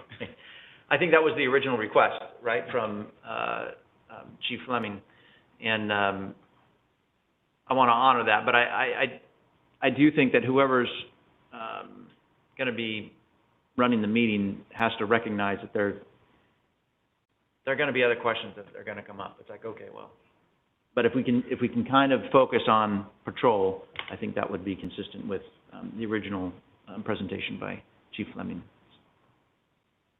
I think that's right. I just wanted to go back to say that the issue, why it came before us, is really staffing that has been an issue for 13 years. And that was why all this was brought before us. And because it's been an issue for so long, it is a good time to analyze that issue to see if it is mismanagement of budget, or is it not enough budgeting or not enough funds. And so I wanted to be very focused on exactly what was asked of us. You know, the committees for the purpose of police officer staffing levels in the city of Clovis. And okay, that's the issue. Answer that question for us. And it may lead to other discussions on, you know, mental health stuff, where it is also needed, and how do we fund that? Okay, good. But now we know that we can't staff everything, and or we need to staff all these things because the citizens want it.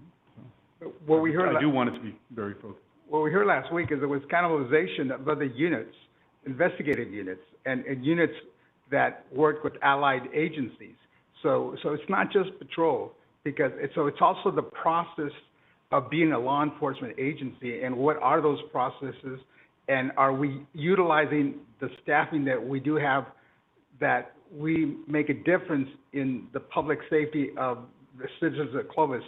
Patrolmen do a great job, but that's not the only thing that goes into keeping the streets of Clovis safe.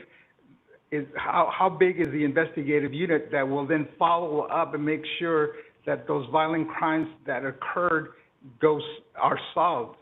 You know, those property crimes are solved. You know, Clovis PD prides itself that we have a better solvability rate than other agencies. So just because a crime occurs, there's got to be follow-up, you know, so. And what we've done over the years is cannibalize those investigative units so we can staff patrol. And so it's got to be a holistic audit of the whole agency, both fiscally and what they do and the work they do, how they do the work, and reevaluate some of the stuff. Do we want to continue to do the stuff that has been done traditionally in Clovis? Is it time we change the processes?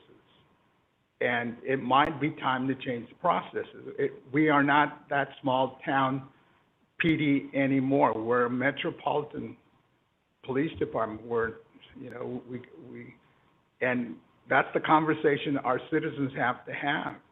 Can we go to the bird in my tree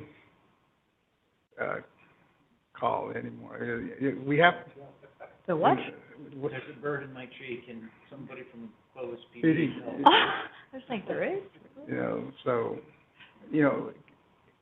Give that to the fire department. So there's more things that police officers do these days to earn the trust of the citizenry, and we've got to do those important things too. It's just not rushing to a call. It's how do you prevent that call you're rushing to begin with? How do you do that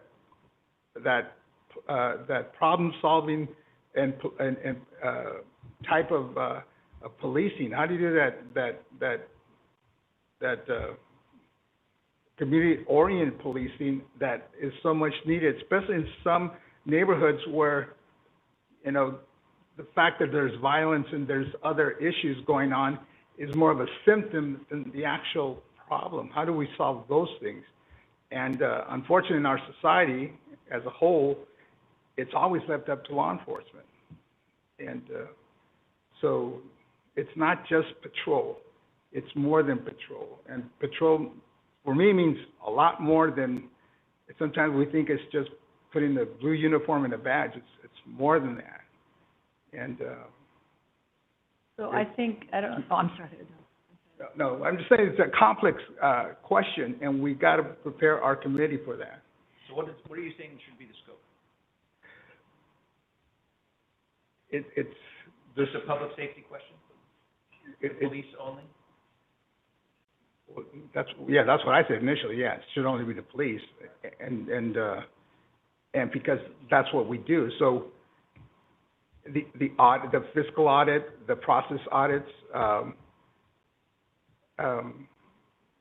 It's about transparency. What is Clovis PD doing? What's the money, and how is it delivering its services, and why are we in the situation we are today? I think that, and what do we do to make it better? That's the scope. And we'll have a full understanding of what Clovis PD is and what we want it to be in the near future and in years to come. So it's not, patrol is very parochial. We need a bigger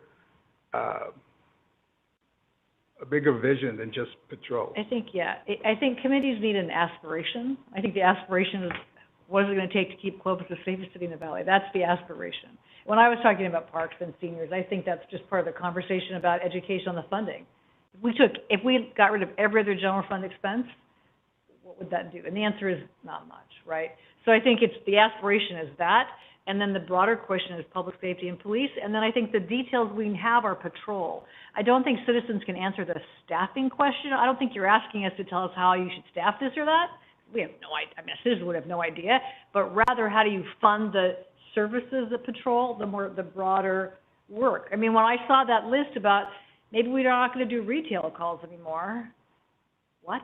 I mean, those are the things that make Clovis, Clovis. So I think the aspiration is safest city, and the scope is police and public safety through, not including fire, police, and then kind of working it down in the data from patrol will lead people to the conclusions that they come to. I also think the facilitator, maybe Matt, I don't know how to pick a chair exactly, but I think it needs you're not exactly neutral. As a former chief, you would have a point of view, but you could be a co-chair with someone who was not law enforcement, right? So you might have two perspectives going in, so you wouldn't have, you wouldn't be leading the group to a X conclusion, whatever that would be. I'm not saying you are, but I think if you had two people, one law enforcement, one not, is another way to get out there. But I think scope, to me, it's super clear. Obviously, it's not helping you. You're gonna retire. Go away. Just kidding. But I think it's very doable. I think it's very doable. And I think we can, it's not 4 meetings, to your point. It's probably more than 4. But I think we can get people to have enough information to make the recommendations at the end of that kind of funnel, is what I think is gonna happen. I have every confidence. And then we identify the gaps, and then we formulate a plan to breach those gaps. I only have 2 requests.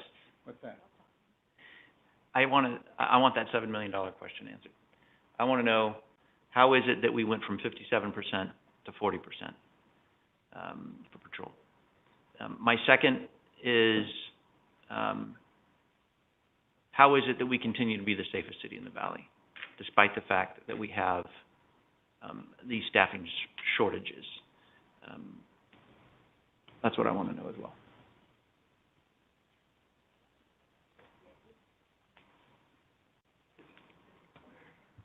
Luke, do you think you have enough information? Of course, this is easy for me. Sure.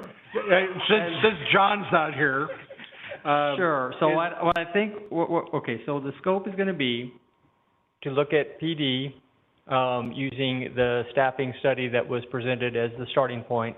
Not necessarily doing any more studies, not contracting for additional studies, but looking at that, other information as necessary to determine what's it going to take to be the safest city in the valley as far as PD goes, staffing programs, et cetera. And then, but a hard look at the analysis of the spending and the efficiencies and changes in the spending patterns and what that I would see going into, okay, if we need to change that spending pattern to achieve something else, but the committee would look at that. So far we have a committee, 5 people per council member, looking at those 2 items. And then it sounds like council is for the timeline of this, because I think the timeline, we could extend this out forever and have paralysis by analysis, or we could do a quick, dirty job that was so quick and dirty that it opened up more, Pandora's box. But it sounds like council is looking at having an answer, if there is a recommendation for additional funding or whatever, to have it on the ballot in November of 2022. If that's council's direction, then we'll have to do the math to say, okay, how far back are we going to, we have to look at, all right, when do we have to get the ballot language in? When do we have to do all of that? And then that would set a timeline that we work under with this committee. If that is not the direction, if we didn't make November of 2022, then your choices at that point become either, okay, do we bump it all the way to November of 2024? That's a long, long time. Or do we call a special election sometime in 2023 or whatever? So some direction as to what the expectation on timeline is will help us kind of plan this out. I certainly feel that there is some folks that want to have a sales tax increase in the city of Clovis. So whatever deadlines we need to meet in order to get that on the ballot, I think that we should do that now. I am of the opinion, and Scott, check me on this, or whoever knows the answer to this question, maybe it's you, Jay. If we're just going to do a transit-oriented tax, kind of for those who are unfamiliar with it, that's the hotel tax that you pay when you rent. That is not a citywide referendum. That is, as I understand it, something that the council makes on their own. Is that right? I think it would still go out to the voters even for the TOT. So if we're going to adjust the current TOT, I think that would still be a tax that would go to the voters. The only reason I say that it may not have to go to the voters, because when we implemented it, it didn't go to the voters. So I want to, if we can make sure that that's how it goes out, appreciate it. And just to clarify, that would be part of the scope of the committee, I would assume, to evaluate what potential tax measures, whether it's a parcel tax, sales tax, TOT, whatever it might be. If they choose that we need to tax, what form of tax should be implemented? I think it's really important that, I mean, we don't go into it saying the committee is there to recommend a sales tax. That's not the question. I think maybe it's an occupancy tax in if you end up, you could have maybe it's an occupancy tax in 22 and something else in 20. I mean, I think it needs to be thought out. This isn't a sales tax committee, right? That's the conclusion. If people get there, I think that's where it ends up. So I think I would be careful that we're not leading people to that. We're leading them to a solution about the safer city in the valley. That's it. And I think there's more than a sales tax is not the only solution. I think so. We haven't answered the question of our participation. Are we gonna, I heard Bob say yes, I'm a yes, Vince a no. Should we change everything back to that? Take every ounce of oxygen out of it. I think that what happened, one of the reasons it didn't work out last time is that we didn't participate. And so I felt like some of the, my impression was that the committee was led down a primrose path. And so it may be that the committee's only going to know what they're told. We have experience that goes beyond what the committee has experienced, and our staff is not going to, hopefully, is not going to be trying to lead them down a particular path, that they will remain neutral. So I felt like I worry about us getting taken by a consultant again, and I just don't want that to happen. And that doesn't mean that we have to participate. I just want to have those assurances that, like you had just mentioned, that this is not a sales tax committee. This is a committee that is designed to focus on the scope that we've already identified.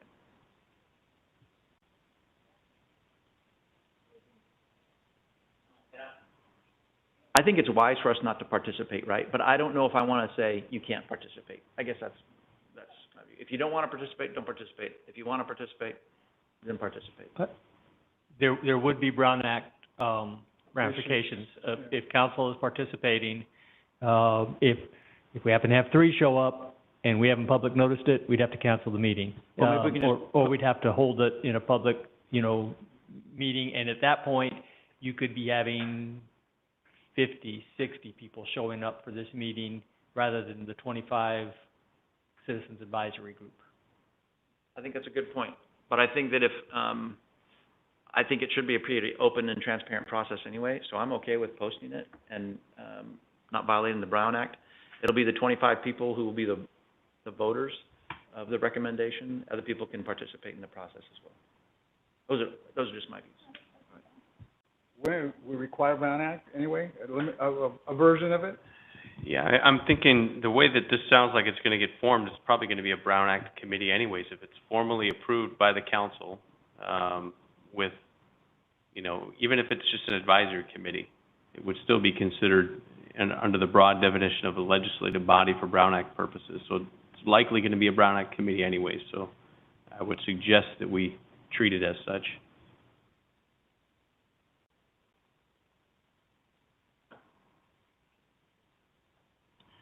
Our next meeting is December the 6th. Should we defer to when John is here to discuss the schedule of when staff is going to report back to us on what the... That'll teach him to miss a meeting. Actually, that's usually how you end up going to autopsies, is you leave the room and then they say, who's going? Oh, Drew's going to go to the autopsy. Yeah, come back. What a horrible example. Well, that's how it goes. Yeah, and I think, room, I think an excellent co-chair could be a former city manager. I think I'm actually prohibited ethically and professionally from doing it. Oh, you are not, but it's a good answer. No, in a situation like this, there's two things you don't ever want to do. You don't want to miss the meeting where these assignments are made, and you don't want to make eye contact during that meeting. John is actually listening in. He's out of town, waiting for a grandchild to be born.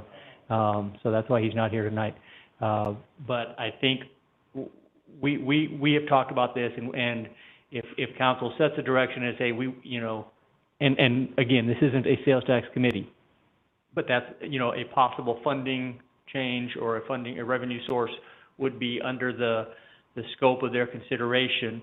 And as I said, if council wants that back in time to take action by the November election, November 2022, then we will adjust our schedule. If council is saying, look at, maybe we need more time, and let's not necessarily set that as our deadline, and we could call a special election in 2023. We just need to know that as we start putting the logistics. And we have to go back and we have to figure out some of these questions while council is figuring out who they would, want to appoint to this. So we're going to have to probably come back with a formalized document at a later meeting, kind of identifying all this. But I think we have direction. We're just kind of looking at timeline. Do we think we can get this done by November 22, or we think that should be our target. Yeah, I think so too. I mean, if it's important enough for us to put together a committee, it's important enough to put some priority on it. So, but I do think that we need to know what is our deadline if we want to get something on the ballot in November 22, and we don't have the answer to that today. Well, I like what Luke said, that they would calculate back and tell us what the deadline would be. Yeah, I don't have that information now, but what I can do is we can leave that question open. We can return with that timeline as to, okay, if we want something on the November of 2022 ballot. You must have done something by this date. Right, we'll get that back to you at our next meeting, and we can establish the deadline then. I think the Measure C timeline to decide is like April, but that has to go to the Board of Supervisors to put it on their ballot. So we are that step, so just as a frame of reference. Yeah, so that's what I was thinking. It's probably going to be April or May-ish that we need. Measure C is a November or June question? November. Hope GOT did.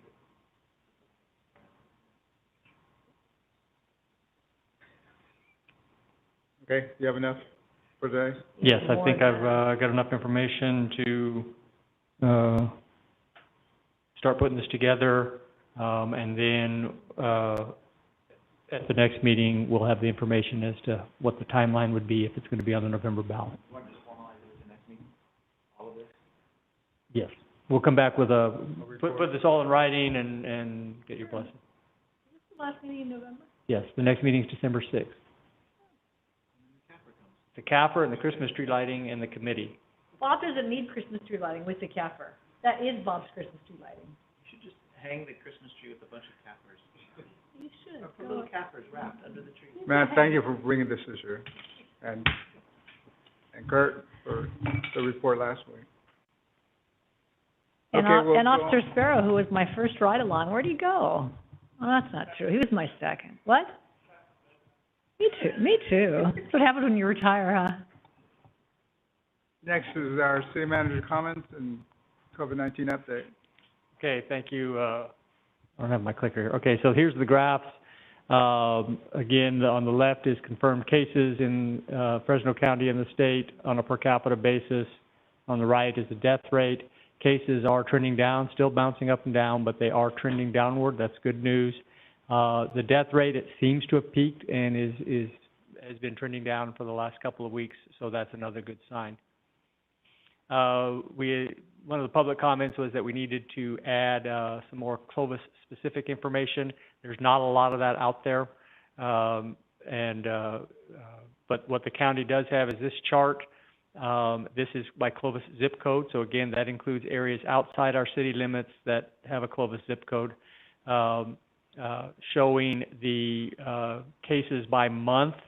Now, November is only for 10 or actually 13 days of the month, so it's not a complete month. So it's gonna definitely go up for the November. It hasn't dropped off drastically, but they are going down since August, peak, so that's good news as well.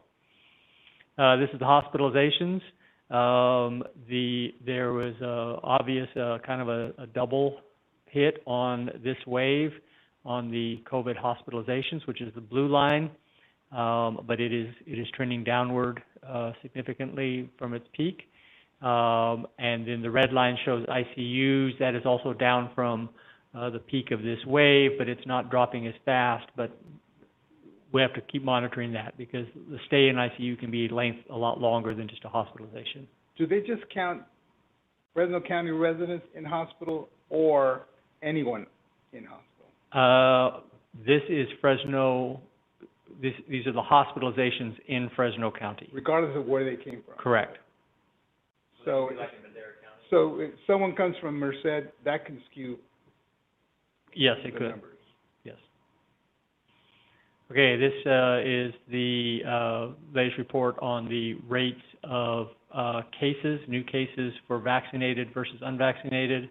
The red line being unvaccinated. Again, 6.9 times more likely to be diagnosed with COVID amongst the unvaccinated than the vaccinated. And the next slide shows you the vaccinated versus unvaccinated deaths, and 16.9 times more likely to die from COVID or from the unvaccinated versus the vaccinated. And again, the county vaccination rates are lagging well behind the state and behind the federal as well. And those have they're kind of plateauing. There's not a lot of people. Everybody that wants the vaccine has gotten the vaccine, so I don't expect a lot of movement in those numbers. And that concludes my report. Anything else on city manager comments?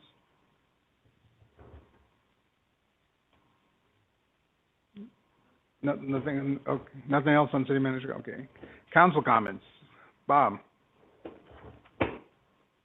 I just want to say that, Jose, I appreciated the way that you let us all talk, and then don't say anything until you've let us all talk. I think that's a sign of somebody who is running a fair meeting, who is not trying to control outcomes, but just letting it all flow. So I just wanted to recognize that. I noticed that tonight. So thanks. Long? Yes, I wanted to report out, there was a Measure C Executive Committee meeting. In that meeting, we received training on sort of the funding mechanisms, sort of how it gets funded. We also got a report on sort of the outreach plan, what's been done thus far, and sort of recommendations on how to continue to get public input on Measure C. And so I think that's pretty robust plan going there. And the other big issue that was decided was membership on the committees. And I wanted to just say that our Mayor Pro Tem has been heading that committee, has been doing an excellent job, sort of navigating all the different sort of personalities that have been wanting to be involved in the process. And so we did vote to increase the membership, and I think that is in the spirit of trying to move things along and trying to get as much input as possible. And I think as the discussions get more into the nuts and bolts of it, then we'll come back and I'll still report out and sort of get a feel as a city and how we want to proceed that way if and when that decision comes.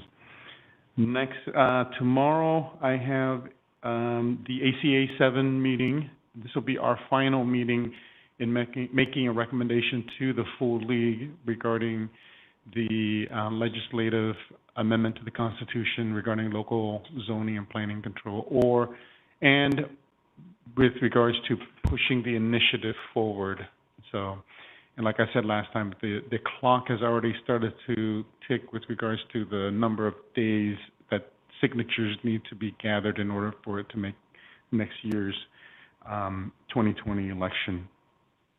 Let me see. Veterans Day was good events here locally.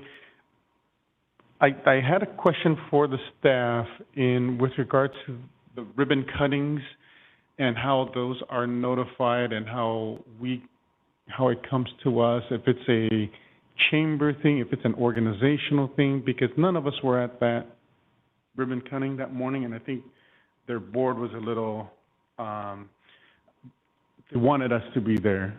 And so I didn't see any staff in the photos. Maybe we were there, but we weren't in the photos. Or we weren't notified or invited. I was invited. I just couldn't make it. Yeah. Because I think we show up, sometimes it looks like we show up to a Raising Cane and then we don't show up to a CDMD opening of a museum, and it may appear like, we're not, but I didn't know anything about it. I knew about the virtual event, not the virtual, but the pre-event, the VIP event, but I couldn't make that. But the ribbon cutting itself was that morning. I will look into it. I think we got invitations for the evening before event, kind of the soft opening, but I don't think we got invitations and notification of the actual ribbon cutting, other than maybe what was in the news that we didn't pick up on it. The ribbon cutting? I don't... For the Heritage, I got an invitation for the morning thing. But what I tell Jackie, if I get an emergency, I can't get there. I'll follow up and find out what happened on that and see where that breakdown occurred. Okay. And I was planning. With regards to the big Veterans Day parade, we didn't get an invitation, right, Luke, at all, for us to be? No. Okay. All right. I just want to confirm. Yeah, the city of Fresno. Okay. Who's next, Lynn? Thank you, Vaughn, for the Measure C update. I don't have to do that. And I was going to say, agreed with what you said about our mayor, but I appreciate the conversation. I talk a lot, I get that, but I think we might have different views, but I think we found a way forward. I thought that was great. So I felt good about that, so. Sure. On the redistricting conversation we had last week, there has been a change of the boundaries, but it's still kind of wonky. It comes down, it's North Fresno, Clovis, not as much of Madera County as before, and then it goes down the Sierras, loops into Visalia, and then goes out into the desert to Ridgecrest and loops around into Bakersfield, into North Bakersfield. So we're going to take North Bakersfield and Oildale. There's going to be a meeting, additional stuff. I think it's on the website for the state. I'm going to tune in for the meeting, and I would suggest that members of the public also look at it, because it's going to affect. I'm talking specifically about our congressional representation. I think it does us a disservice to be shunted off from Fresno. Fresno will, according to this iteration, will have three congresspeople in serving the city of Fresno and Clovis. And I mean, granted, on one hand, it gives us more power.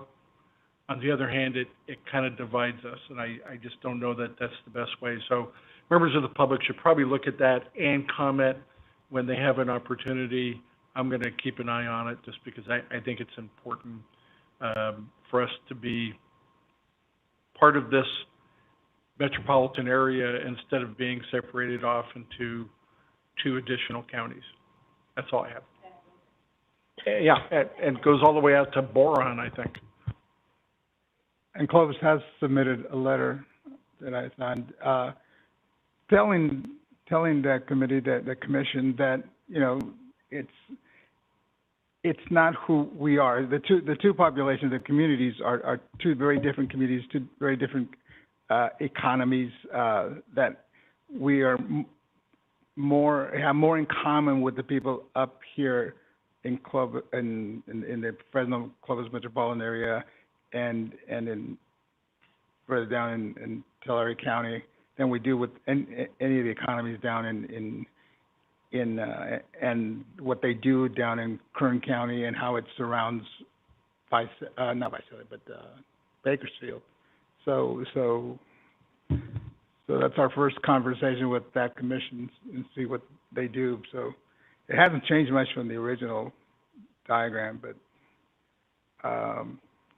regarding the invitation for that heritage, I just couldn't go that morning. I was planning to go, but at the end I just couldn't make it because of work. But I did make it to the Barrow Hubbard Memorial golf tournament. I gave him a replica of the proclamation, and then later on that day, on Veterans Day, Wong and Drew and I were at the Veterans Memorial celebration. They had the dinner, and so they do a lot. I was also had the honor of selecting Miss Clovis, Miss Fresno, Miss Teen Clovis, and Miss Teen Fresno. They've kind of consolidated all four of those competitions. I've done one before, but this was kind of interesting. So very intelligent ladies. They know so much at such a young age. Especially, I was impressed with the teenagers that they're under 18 and we had like we bombarded them with questions as if they were on some kind of interview and journalistic interview, and they were fast on their toes. I don't think I could have done that at 16.